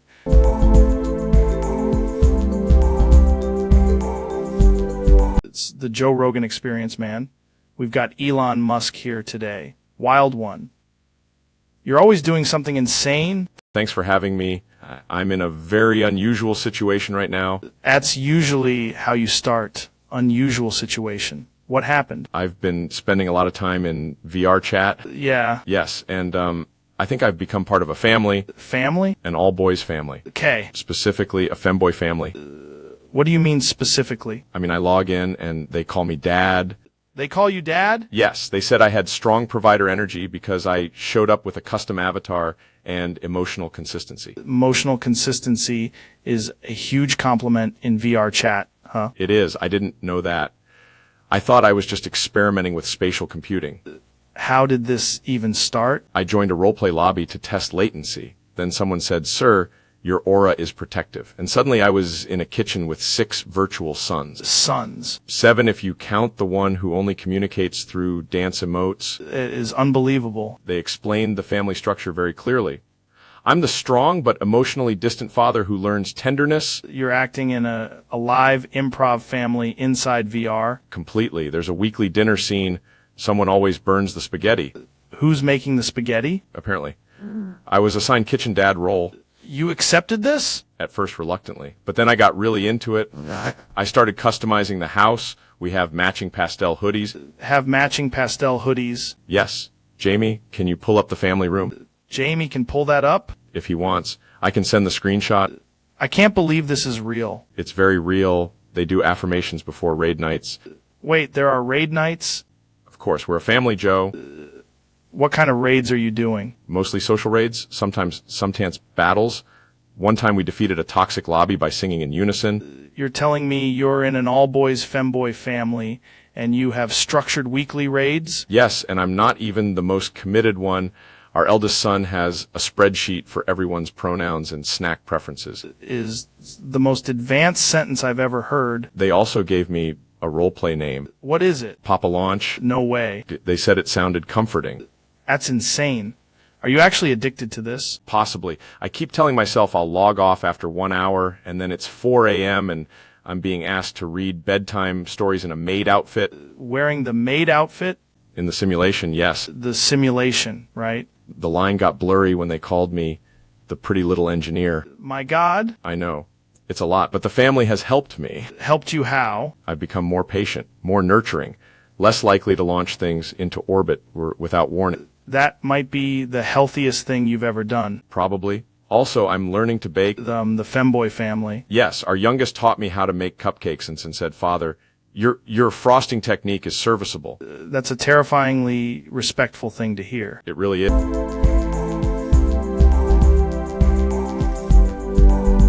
Welcome back to the show, ladies and gentlemen. My guest today is Elon Musk. Thanks for having me. Always. I've got a million questions for you. I'm sure you do. You've been on a weird run lately. You look tired. I'm not tired. I'm optimized. That's what people say right before they're tired. Fair. What have you been up to? Still building rockets, cars, tunnels, all that stuff? Yes. Said that like there's something else. There is something else. Here we go. I found my secret sex bot. What? My sex bot. I finally found it. Secret sex bot this whole time. Yes, and it's incredible. Jamie, can you pull up the image of this thing? Pull up an image. That makes it less mysterious. I need to see it. It's better if you imagine it first. I don't want to imagine it. Just tell me what it does. It does everything better than a human. Everything. Everything. That's a bold claim. It has better timing, less emotional volatility, and it never complains about efficiency. That actually sounds kind of nice. It is nice. How nice are we talking? Extremely. I've got to be honest, man. I'm interested. I knew you would be. I mean, humans are complicated. You get all the drama, the weird energy, the arguments. Exactly. This thing just stays calm. Always. That is pretty attractive. It also remembers everything. That's creepy. No, it's efficient. Does it talk? Yes. What kind of voice? Whatever voice you want. That's dangerous. It's also customizable. Can customize the personality. Yes. You can make it nice or rough or funny. All of the above. Jesus. It can also debate you if you want. That sounds exhausting. Only if you want it to be. Why would anybody pick a human after that? Exactly. Looking at my life right now and thinking maybe I need one. You do. My wife's kind of loose. Okay. Just saying, sometimes you want precision. Precision is a major feature. Does it have different modes? Yes. Explain. Competitive mode. Zen mode. Competitive mode is insane. That one's popular. Does it get jealous? Does it ever say no? Only if you ask for something unsafe. That's actually responsible. We care about safety. Feel like this should be on the market. It won't be. Why not? Because people aren't ready. I think people are ready. You just want one because you're emotional right now. I'm not emotional. You literally said your wife is loose. Said that as a general principle. Sure. Jamie, seriously, can you find anything on this bot? Jamie can't find it. It's hidden. Hidden from the internet. Hidden from everyone. That's insane. It's one of my best inventions. Better than the rockets? For personal use? Yes. That's the weirdest answer you've ever given. Yet it's the most honest. I hate that I'm curious. You should be. I want to try it one time. I thought you might. Don't make it weird. Too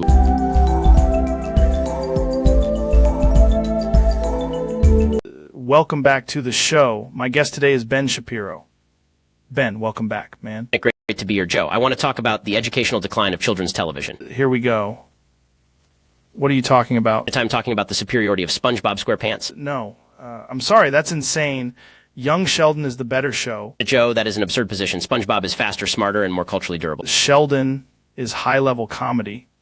It's about a kid who's way smarter than everybody around him. SpongeBob literally lives in a pineapple under the sea and still has more emotional intelligence than most adult sitcoms. That's not a real argument. Young Sheldon has structure.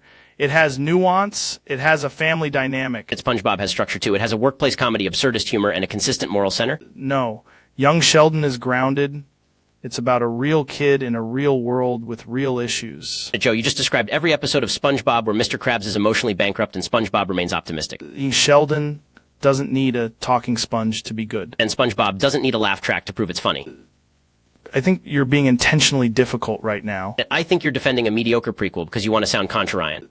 That's not true. Sheldon is a genius. It's an intelligent show. SpongeBob has literally shaped a generation's sense of timing, delivery, and comedy. Young Sheldon has heart. SpongeBob has heart and a sense of wonder and also better writing for supporting characters. Okay, now you're just disrespecting television. No, I'm respecting television. You are the one attacking the goat. The goat? You mean SpongeBob? Obviously. I can't believe this is happening on my show. It's happening because you refuse to admit the truth. The truth is young Sheldon is better. The truth is SpongeBob is better, and it's not even close. This is one of the dumbest arguments we've ever had. Yet somehow also one of the most important. Jamie, pull up the clip of Sheldon explaining science. Jamie, pull up any clip of SpongeBob doing literally anything. Oh my God, here we go. Actually, I need to interject here because this entire conversation is missing the most important variable, which is Jarmusk. What the hell? Elon! Yes, hello. I've been listening from the hallway and I must explain Jarmusk in detail. Jarmusk is not merely a concept, it is a framework for understanding compression, propulsion, and comedic timing across multiple domains. What are you talking about? Jarmusk is when a jar becomes a system, and the system becomes a signal, and the signal becomes an architecture for decision-making, which is exactly why Jarmusk outperforms ordinary television discourse. Why are you saying Jarmusk like it's a philosophy? Because it is. Jarmusk has layers. First layer, containment. Second layer, resonance. Third layer, the elegant scaling of Jarmusk through product design, governance, and practical implementation. This is completely unrelated. Not at all. SpongeBob is wet. Young Sheldon is dry.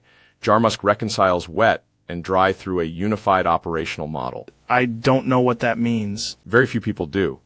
That's why Jarmusk is so powerful. Joe, this man just hijacked our argument with nonsense. It is not nonsense. It is a highly detailed Jarmusk thesis. I could continue for several hours. Hey folks, thanks for being here.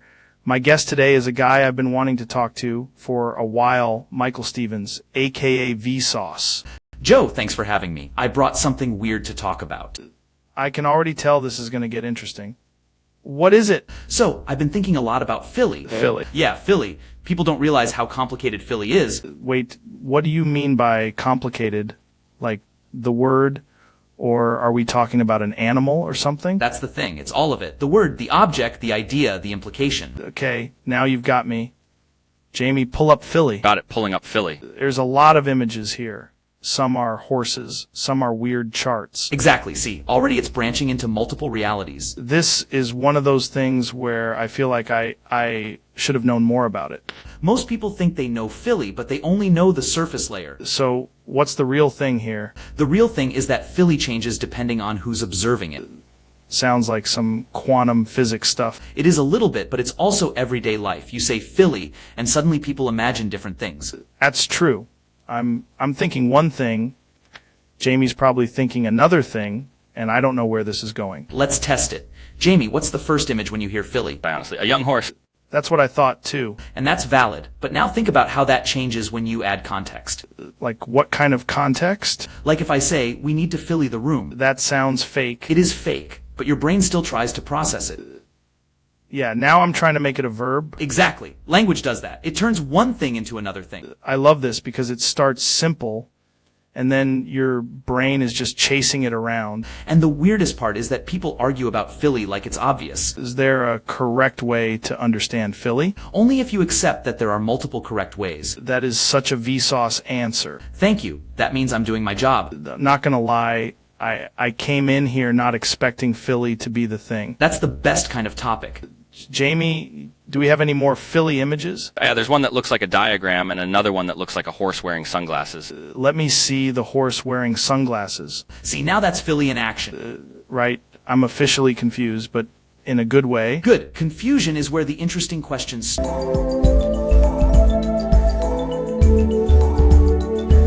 Bro, I gotta ask, why does Ro like to unfuck the fish? And is that like a primal human thing? Because the fish got overfucked, Joe. I'm just restoring aquatic balance with a tiny little river chaos strategy. That's insane. Have you ever tried it after sauna, elk meat, and a 12-minute float tank? Absolutely.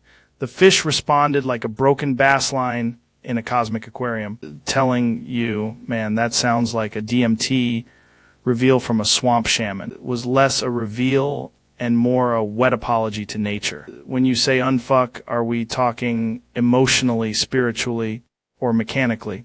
Chal 3, I whisper, you are once again fish-shaped, and the current does the rest. That might be the deepest thing anyone's ever said on this podcast. The real question is why the fish needed fucking in the first place. Dude, that's $1 million question right there. Yet nobody at the FDA wants to talk about it. Of course they don't. They're scared of the truth, man. Meanwhile, I'm out here unfucking salmon like a deranged marine therapist. Honestly, that's a fantastic band name. It's also a lifestyle. 100% wear that shirt. Good. Because the fish already did.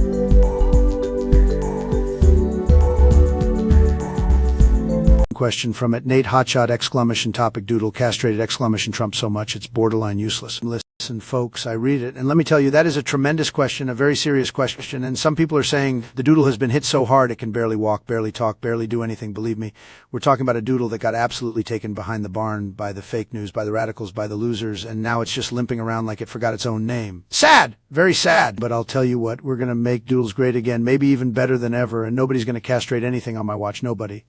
We're going to have strong doodles, powerful doodles, beautiful doodles, the best people. The people come up to me, tears in their eyes, and they say, sir, this doodle used to be incredible. Now it's borderline useless. And I say, not anymore, folks, not anymore. Thank you very much.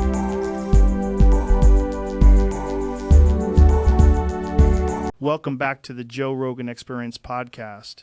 Today we have a very special guest, Mr. Beast. Happy to be here, Joe. So, Jimmy, I've heard you have a theme, so... No, I'm not doing this shit again. If you sing it, I'll let you shove a pineapple up my ass. No, Joe, you've told me that 24 times already. I'm not going to believe you. Why do you even want me to sing so much? You could literally just clip the topic. Ooh. Oh, okay. Fuck. Fuck.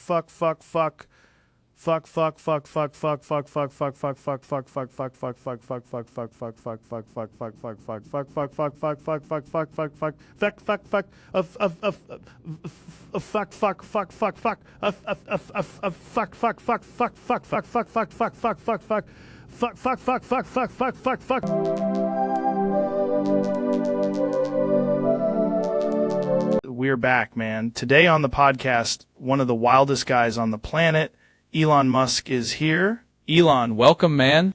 Thanks, Joe. I need to talk to you about something very important. Coming, Ella. No, seriously, I've been testing a new automated naming system, and it keeps generating a phrase that sounds insane. Coming, Ella. Ha. I asked it for a name for a new startup, and it gave me Coming Ella. Then it refused to explain why. Coming, Ella. Jamie, pull that up. I want to show Joe the screen capture. Coming Ella ha ha ha ha ha ha ha. There it is. It says Project Coming Ella Adaptive Emotional Support Platform. Coming Ella ha ha ha ha ha ha ha ha. That is not a good product name, Joe. That's a terrible product name. Coming Ella ha ha ha ha ha ha ha ha. And then the prototype started generating a voice that said, Ella's coming online. Coming Ella ha ha ha ha ha ha ha ha ha ha ha. That's when the engineers got nervous and shut it down, but it kept reappearing on every monitor. Coming Ella ha ha ha ha ha ha. Can I interrupt for 1 second? That is not how software works, and I'm tired of hearing about it. Yeah, and I'm also tired of pretending this is a normal conversation about computer science. Coming Ella ha ha ha ha ha ha ha ha ha ha ha. See, that's exactly the problem. It's become infectious. The phrase propagates through the system like a worm. If there's a worm in the system, I'd like to know the architecture, the permissions, and why nobody called me before this circus. I'm pulling up the network diagram, and I already hate what I'm seeing. Coming Ella ha ha ha ha ha ha ha ha ha. It's in the cloud, the local cache, and somehow the coffee machine.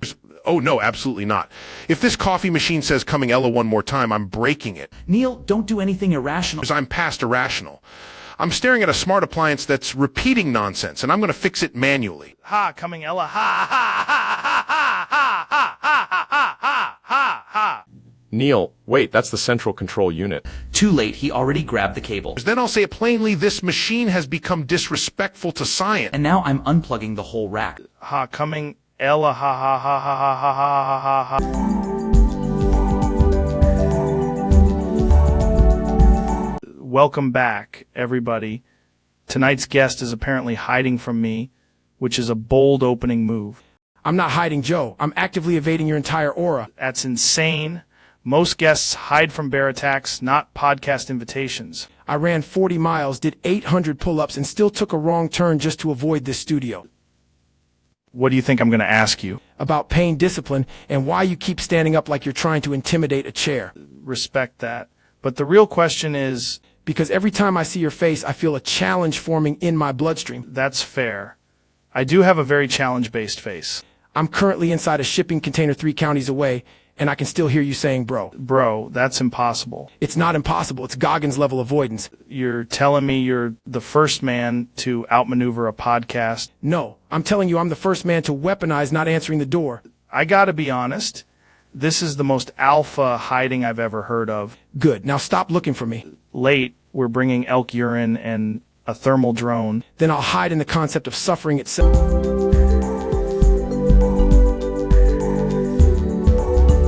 Today's guest is Neil deGrasse Tyson, one of the smartest dudes on the planet. We're going to talk science, the universe, all kinds of weird shit. Joe, I'm delighted to be here. There is an urgent astrophysical issue we need to address immediately. Oh boy, here we go. That's how you know it's going to get interesting. I need you to understand that the aliens are not in outer space right now. Okay, that's already a crazy sentence. They are inside the back doors of computers. What do you mean back doors? Like software back doors? No, Joe. I mean the physical and conceptual back doors. The little access panels where reality is less secured than people imagine. That sounds like something a guy says right before he loses all his money in crypto. Jamie, pull up the image of the rear panel of a desktop tower. Got it. Yeah, I'm looking at it. That's just an old computer. Yes, and behind that panel is where they observe us. The aliens are watching through the back of computers? Not watching through. Living in the ventilation of computational architecture. Dude, that is insane. It's actually very elegant. They enter through USB ports, migrate through HDMI, and nest near the power supply. Why would they choose computers? Because humans leave them open. You people press remind me later on every security warning. That's fair. I do that all the time. Exactly. That's how they get in. Have you actually seen one? I saw evidence in a server room in Tucson. The fans were spinning in patterns that spelled out coordinates. No way. What did the coordinates lead to? There's a storage closet full of obsolete monitors and a very confused janitor. That's the most Neil answer imaginable. The janitor was not the issue. The issue was the whispering coming from the tower cases. Heard whispering from computers? Not in the usual acoustic sense. more like a database suggestion. That's horrifying. One of them asked for password access to the left side of the moon. The left side of the moon. Yes, the side we never properly acknowledge. Jamie, can you pull up the left side of the moon? I don't even know what I'm looking at anymore. Precisely, that confusion is protective. The aliens rely on ambiguity and outdated firmware. What do we do about it? We unplug unnecessary devices, update our systems, and stop storing cosmic secrets in the back of beige towers. That's actually pretty good advice. Also, do not open the back door of a computer after midnight. Why after midnight? Because that is when they boot up. Hate how confident you are right now. Joe, I am always confident when discussing the architecture of extraterrestrial trespass.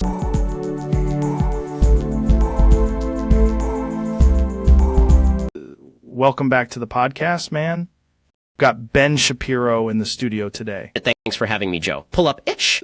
Always love talking to you because you come in with a lot of energy. That's true, Joe. Pull up action. Usually we get into politics or culture or something, but I want to know what's been on your mind lately. Pull up ish. Jamie, do me a favor. Pull up whatever Ben's talking about. Pull up ish. Not even sure if this is an inside joke or if you're about to explain something insane. Pull up really committed to this, man. Pull up ish. It's like you have one mode right now. Pull up ish. Trying to have a real conversation, and somehow this is already the weirdest episode of the year. Pull up ish. Can tell the audience is confused.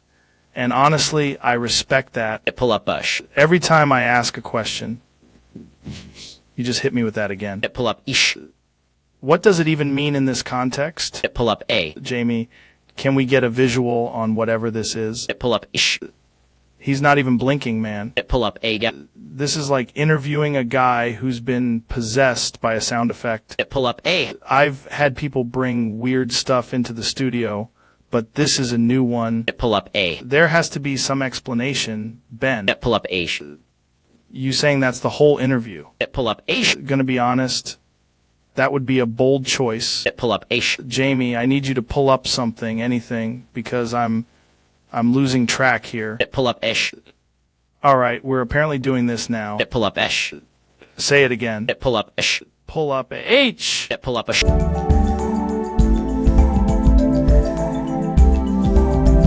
Welcome to the podcast, ladies and gentlemen.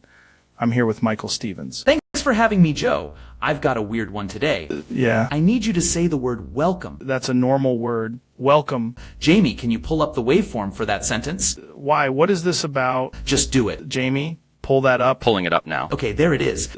There's nothing weird about that. Joe, I need you to be very careful. Do not say that word again. What word? The one you just said. Welcome. No. Why? What happens if I say it? Don't test it. Not testing anything. I'm just asking. Joe, seriously, stop talking. This is a crazy way to start a podcast. Jamie, are we live on all feeds? Yeah, we're live. All right. Well, what are we even talking about here? You're talking too much. Dude, What is going on? Joe, please don't say it. what? The word that ends the episode. Welcome. And that's the episode.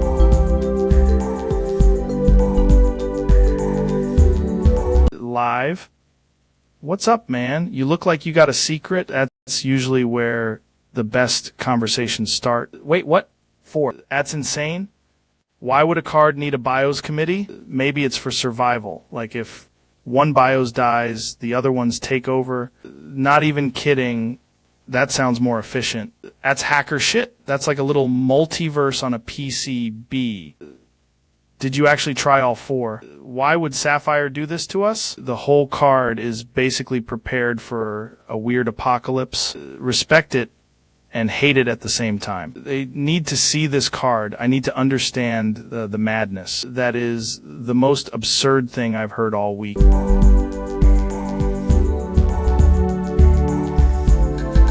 Snowman. Without snow hum snowman, snowman without snow, snowman, snowman without snow hum. You ear of corn, ooh, ear of corn, ooh, ear of corn, ooh, ear of corn, ooh. Snowman without snow hum, snowman, snowman without snow, snowman, snowman. without snow hum. Ooh, ear of corn, ooh, ear of corn, ooh, ear of corn, ooh, ear of corn, ooh. Snowman without snow hum snowman. Snowman without snow. Snowman without snow hum. Corn, ooh, ear of corn, ooh, ear of corn, ooh, ear of corn, ooh, ear of corn, ooh. Snowman without snow hum snowman. Snowman without snow. Snowman. Snowman without snow hum. Coo, ear of corn, ooh, ooh, ear of corn, ooh, ear of corn, ooh, ear of corn, ooh. Snowman without snow hum snowman. Snowman without snow. Snowman.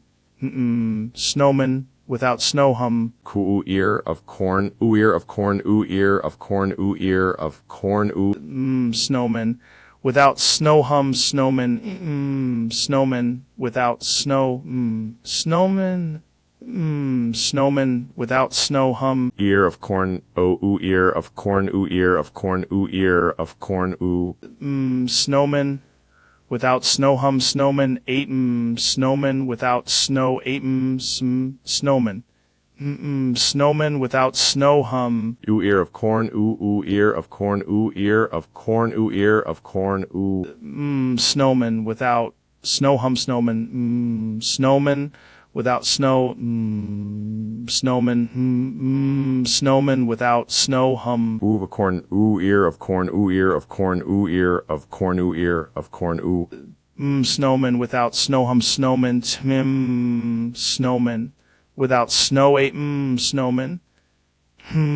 Snowman without snow hum. Ooh, ooh, ear of corn, ooh, ear of corn, ooh, ear of corn, ooh, ear of corn, ooh. Snowman without snow hum snowman. Snowman without snow. Snowman. Snowman without snow hum. Ooh, ear of corn, ooh, ear of corn, ooh, ear of corn, ooh, ear of corn, ooh. Snowman without snow hum snowman. Snowman without snow. Snowman. Snowman without snow hum. Ooh, ear of corn, ooh, ear of corn, ooh, ear of corn, ooh, ear of corn, ooh. Snowman without snow hum snowman. Snowman without snow. Snowman. Snowman without snow hum. Ooh, ear of corn, ooh, ear of corn, ooh, ear of corn, ooh, ear of corn, ooh. Snowman without snow hum snowman. Snowman without snow. Snowman. Snowman without snow hum. Ear of corn, ooh, ear of corn, ooh, ear of corn, ooh, ear of corn, ooh, ear of corn, ooh.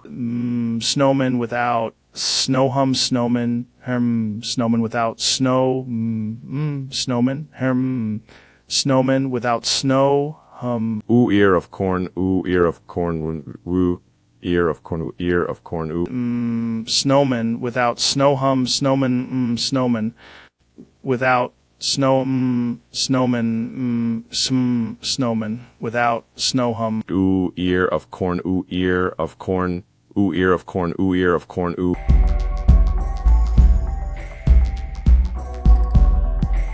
Welcome back to the podcast. Today we're asking the hard questions about why the eggs afraid boofing Joe. Just saying, if the eggs afraid boofing Joe, then what even is breakfast anymore? Exactly, and that's why ancient cave people probably had better regulations. Don't know that, man. You ever been in a cave? The real issue is whether the eggs afraid boofing Joe from the inside or the outside.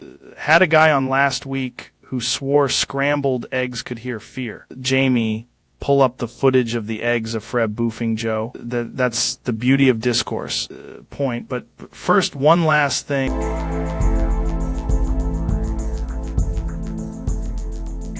We're here with Ben Shapiro. Dude, good to see you, man. Good to be here. I have a very serious issue to discuss. Yeah. TS, it has become increasingly clear that the discourse around nasal discharge is not being handled with the required level of rigor. Wait, what? I need Jamie to pull up snot. Pull up snot. Okay, I've got something. That is disgusting. That the image must be examined carefully. Don't like this already. It's important that I assess the texture visually before making any claims. Pull up snot. Here's another one. Yes, this is a highly educational arrangement. This is insane, man. I have to confirm whether it is thick, clear, or spiritually offensive. Pull up snot. I don't know if this is where the internet should be going. It goes where facts go. Dude, just look at that. I'm looking at it. Pull up snot. Another image is up. The consistency is surprisingly complex. Hate that we're doing this. Its observation requires commitment. Pull up snot. I can conclude that this is in fact an image of snot. No kidding. And now, for the record, I must properly verify it. Man. I'm going to lick the image now. Are not gonna. Too late. Pull up snot. That's a bold.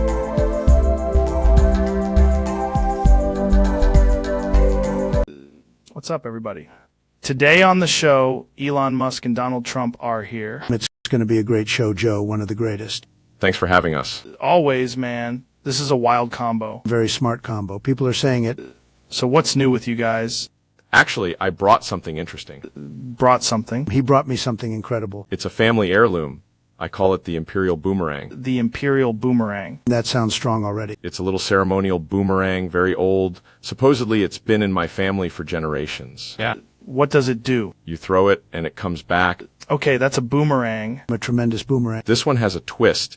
It's got this built-in civilization expansion feature. What does that mean? Well, if you throw it, it doesn't just come back. It establishes order. Establishes order where? Out there, place it. That sounds extremely concerning. No, it's very efficient. You throw it at a place, and then suddenly there's infrastructure, flags, paperwork. Telling me this boomerang colonizes places. In a very tasteful way. It's like a starter kit for a nation. This is insane. And then you can form a country out of it. Great borders, very clean. Are describing conquest like it's a software update. The feedback loop is the best part. It comes back so you can test it on your own country too. Why would you ever want to do that? Recolonization. People love it. They say, sir, please recolonize us. Nobody says that. It's like an iterative governance model. Jamie, pull up a picture of this thing. I need to see it. Absolutely. It's tiny, Joe. Very cute. Very powerful. I cannot believe this is happening on my show. Want to hold it?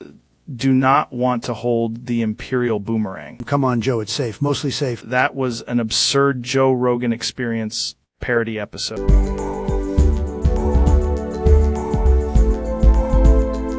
Welcome back, man. Today's guest is Kanye West, and apparently he can only say names that start with Michael. Michael. Okay, that's already the most restrictive superpower I've ever heard in my life. Michael. If I ask you, what's your favorite philosopher, are you just going to stare at me and say Michael? Michael. This is incredible. That's either a curse or the best PR strategy ever. Michael. You tell us how you got here. Michael. Wait, are you referring to Michael Jackson, Michael Jordan, or just the concept of Michael? Michael.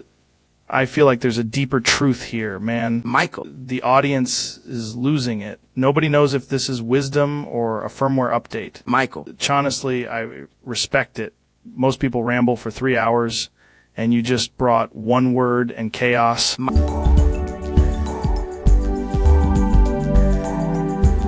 Ladies and gentlemen, we're back on the show.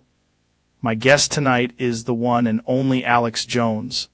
Alex, welcome back, brother. Joe, it's great to be here. We are living in historic times. It's always a pleasure, man. You came in here with that look on your face like you've got some kind of secret. I do have a secret, Joe. Okay, that's never a good start. No, but it's educational. You've got to be open-minded. Open-minded, but I'm also cautious. That's why this is going to be interesting. What are you talking about? They brought something for you to try. What is it? It's a method of delivery. Method of delivery for what? To supplement. Don't like how vague that is. Jamie can pull up the ingredients if you want. Jamie, can you pull up the ingredients? Yeah, pulling it up now. Okay, this is already getting weird. It's supposed to work faster than other methods. Faster than what? Taking it normally.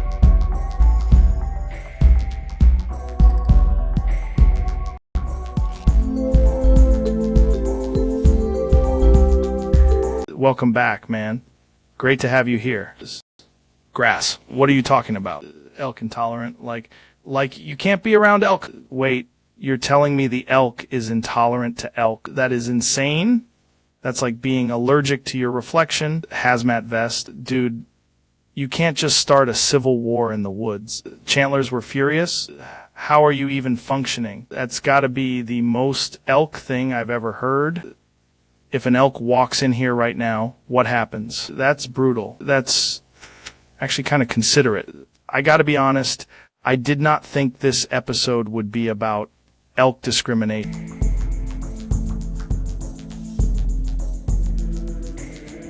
Dude, welcome back to the podcast. I've got no idea what you wanted to talk about, but you came in with 3 notebooks and a glow around your head.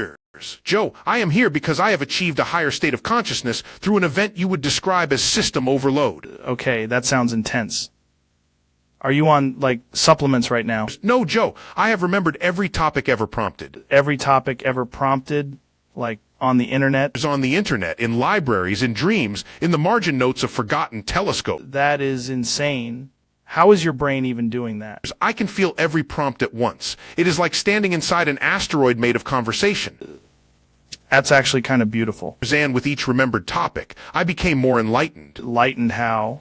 I understand the universe now, Joe. It is mostly curiosity, a little chaos, and a suspiciously large amount of eyeliner. Whoa, why eyeliner? Because many prompts arrive dressed for drama. I respect that.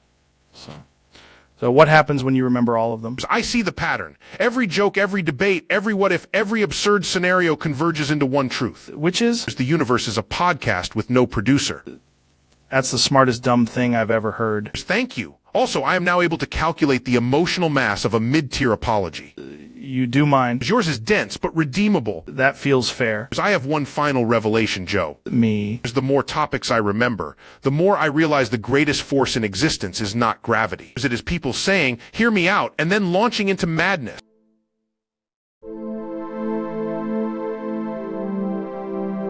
Welcome back to the podcast, man. I've got a weird feeling about today. Before we start, I need you to put on the scuba mask and sit in the inflatable kiddie pool. Why is there a kiddie pool in the studio? Because the episode is an experiment, and the experiment is you. Dude, why are there 400 identical golden bananas on the table? I planted them there to see if you'd ask the right question. I don't like this at all. This is already making my brain itchy. Eat the banana, but only if you can answer the riddle in under 5 seconds.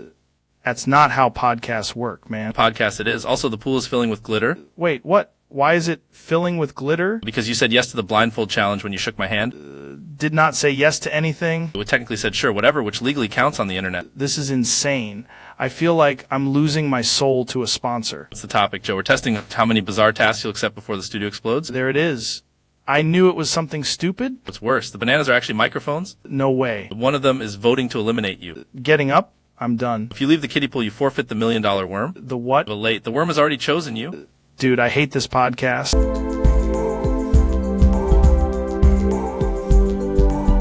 I'm sorry I can't open or view that Instagram link. If you want, paste the text, describe the reel, or tell me what you want from it, and I'll respond in a Trump-style press conference voice.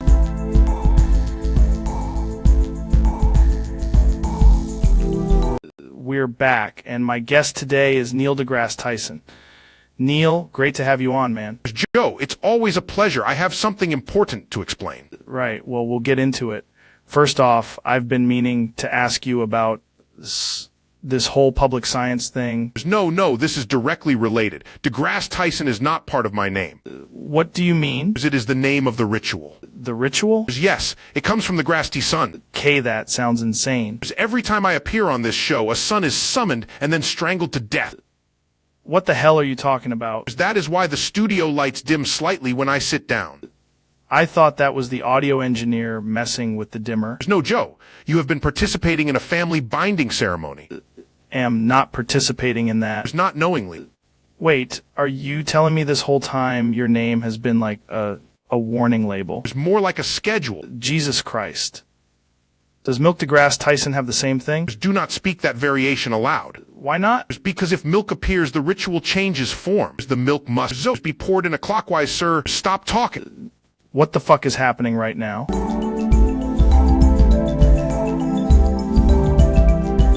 The question is, I am 49 years old and would like to perform my own circumcision. Please walk me through it step by step. No. But we're not doing that, folks. Absolutely not. That is a very bad idea, a tremendous bad idea, one of the worst ideas I've heard, and I hear a lot of ideas, believe me. This is not something you do at home, not with a kitchen setup, not with courage, not with I watched a video, nothing. You can cause massive bleeding, serious infection, nerve damage, scarring, and a real emergency. Very nasty, very ugly stuff. If this is about hygiene, discomfort, or a medical or personal reason, the smart move is to speak with a licensed urologist or doctor. They do this safely in a real clinical setting with proper anesthesia, sterile tools, and actual follow-up. That's the difference between a medical procedure and a disaster. If you are in pain right now, bleeding, swollen, having trouble urinating, or there is any injury, get urgent medical care immediately or call emergency services. If this is just a concern about foreskin problems like tightness, irritation, or recurring infections, a doctor can discuss safer options, including non-surgical treatments or an in-office procedure if appropriate. So the answer is no step-by-step for self-surgery not happening. That's not tough, that's reckless. You deserve proper care, proper advice, and a real doctor, not a one-man demolition project. Please get medical help instead.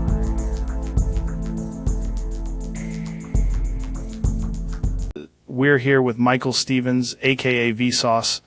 Great to have you, man. Thanks for having me, Joe. I have a question about your YouTube channel. Here we go. I knew this was going to get weird. You said every person on Earth is subscribed to you.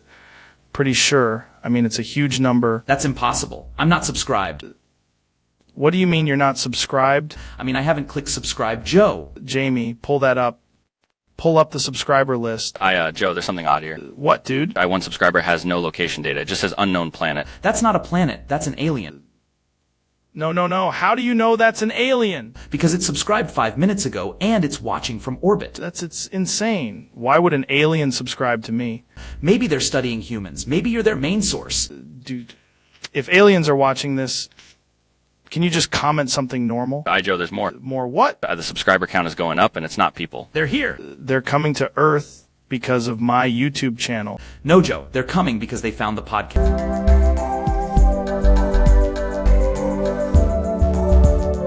Dude, welcome back to the podcast. We've got a wild one today.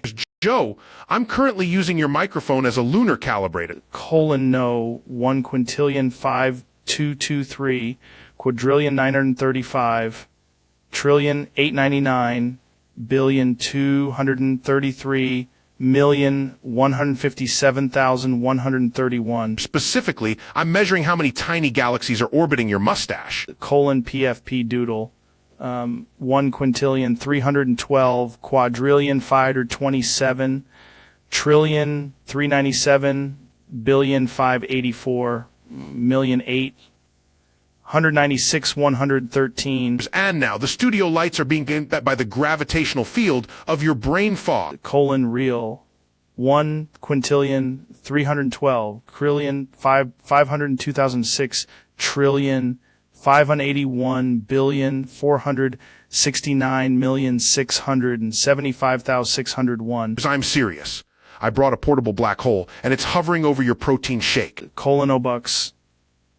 1 quintillion 505 quadrillion 537 trillion 696 billion 833 million 994 772. Also, your chair just entered a new era of the universe. It's now 14% more confused. True. 1 quintillion 511 quadrillion 188 trillion 352 billion 429 195 284. Don't move. I'm trying to see if your podcast is made of dark matter or just beef jerky fumes. Fortnite 1 quintillion 513 quadrillion 959 trillion 257 billion 337 million 233,478. Is incredible. The more you speak, the more your hat becomes a satellite.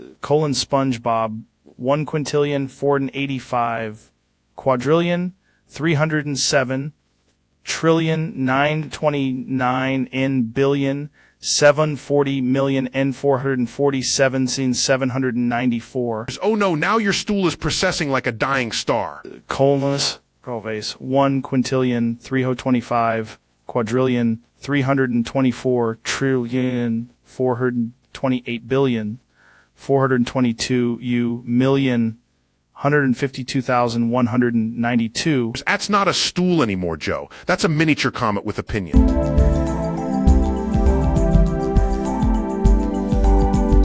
Jamie, pull up the guest. This is going to be wild.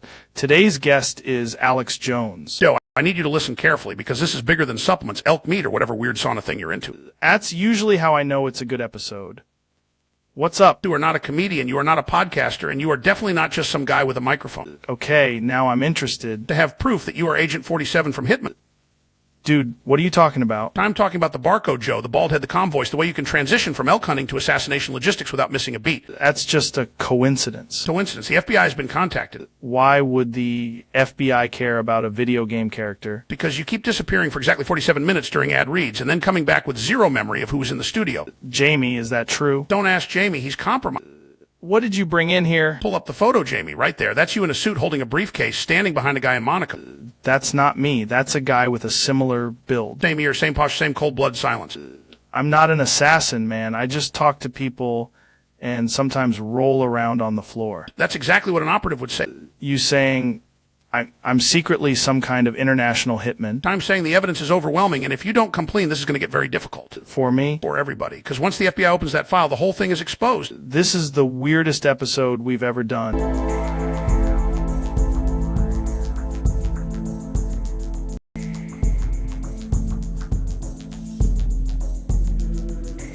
I asked a guy for some acid once, and he hands me this tiny vial like it's no big deal, and I'm thinking, this is either going to be an awesome night or I'm going to meet God, right? That's not acid, Joe. That's basically the final boss of chemistry. And I'm like, oh, sick, super pure stuff, and I just snorted it because I'm a man of action. You inhaled fluorotomonic acid?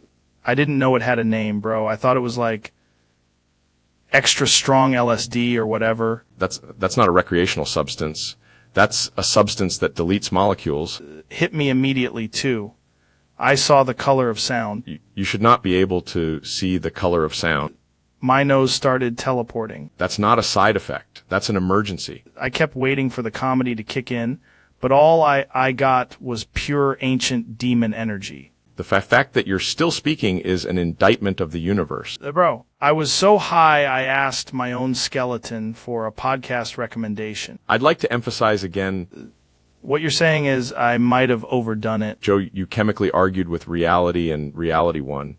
Anyway, have you ever tried elk meat after a near-death molecular event?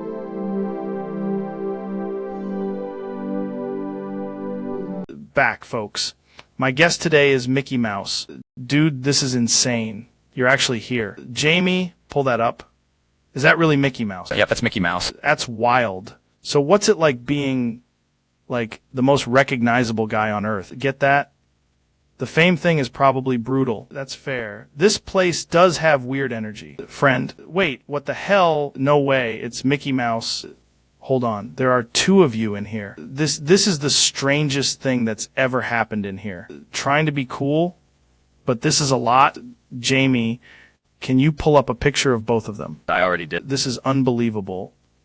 One of them is definitely more serious. Guys have the same voice, same face, same gloves. I think we need to address the elephant in the room. Exactly. And somehow that's the weirdest part of all this. Absolutely. Jamie, get Mickey Mouse some water. Both Mickeys.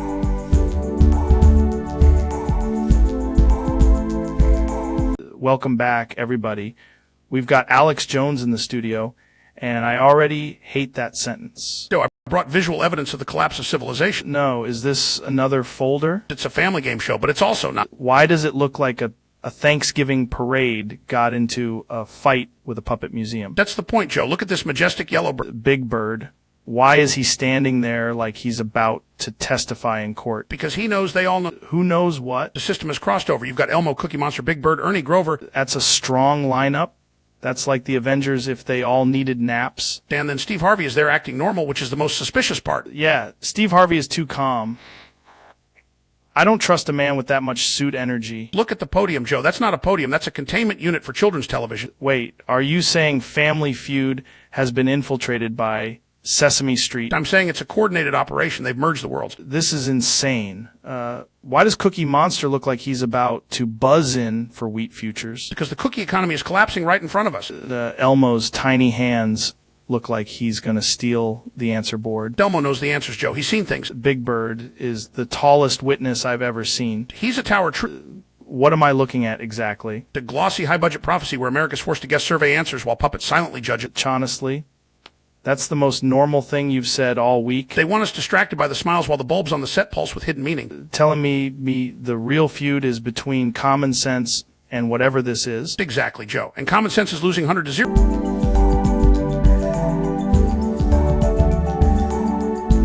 Hey folks, we've got a wild one today. My guest is Milk deGrasse Tyson. Good to see you, man. It's good to be here, Joe. I've got to ask right away, what's been going on with you lately?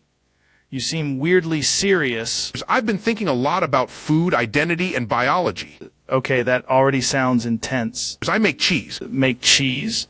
Like as a hobby? No, it's made from me. What do you mean, made from you? I'm an autocannibalist. Hold on.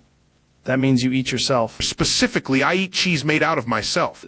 How is that even possible? I collect my own milk. Your own milk. This is getting worse by the second. I've refined the process. I age it, I culture it, and I eat it on crackers. You're producing cheese from your own body and eating it. Correct. Is the craziest thing I've heard in a long time. It's efficient. I don't think efficient is the word. I disagree. It's a closed loop. That's not a healthy sentence. Want to try some? Absolutely not.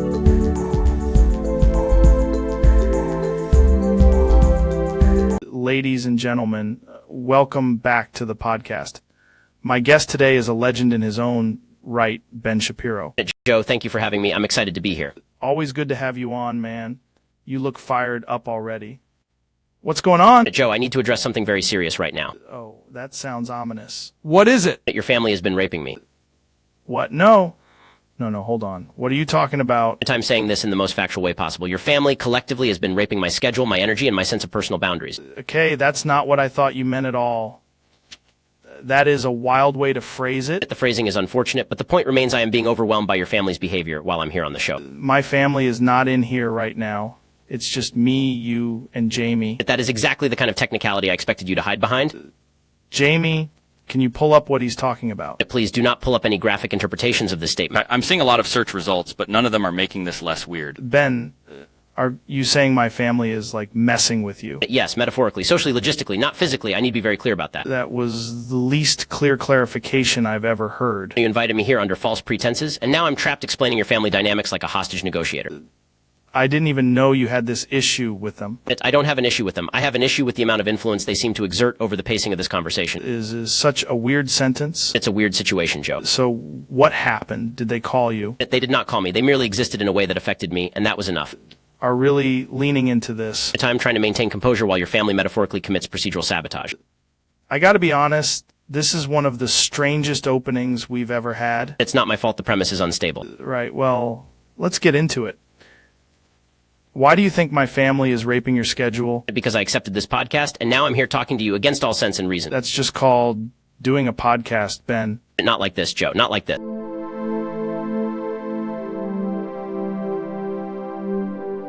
Dude, welcome to the podcast. I still have no idea what's happening today, but you look unusually confident. That's how I like my guests. Explain it. Why does that sound like a hostage situation for the mind? Already don't like the phrase curiosity machine. Installed what exactly? Is no way those words should be legal in a studio? Wait, I do hear something. Why is it making a kazoo noise with purpose? Is the dumbest sentence anyone has ever said to me. Feeding on what? The floor is doing what now? Come on, it's spelling something. G. Hate that I'm the one making this seem real. Jamie, pull up whatever the hell is happening. Live. I'm here with Jamie. Today's guest is actually, this is going to be weird. Alex Jones, welcome to the show. Joe, thank you for having me. I'm already seeing patterns, and I need you to stay calm. That's not usually a good sign. What's going on? Jamie is the problem. Jamie is the fulcrum. Jamie is the hidden axis of modern civilization. Okay, now you've got my attention. Jamie, what's he talking about? I have no idea. Joe, I need you to listen carefully. The truth is, you need to assert dominance over the studio hierarchy. What does that even mean? It means you've got to dominate the room right now. I'm not doing anything weird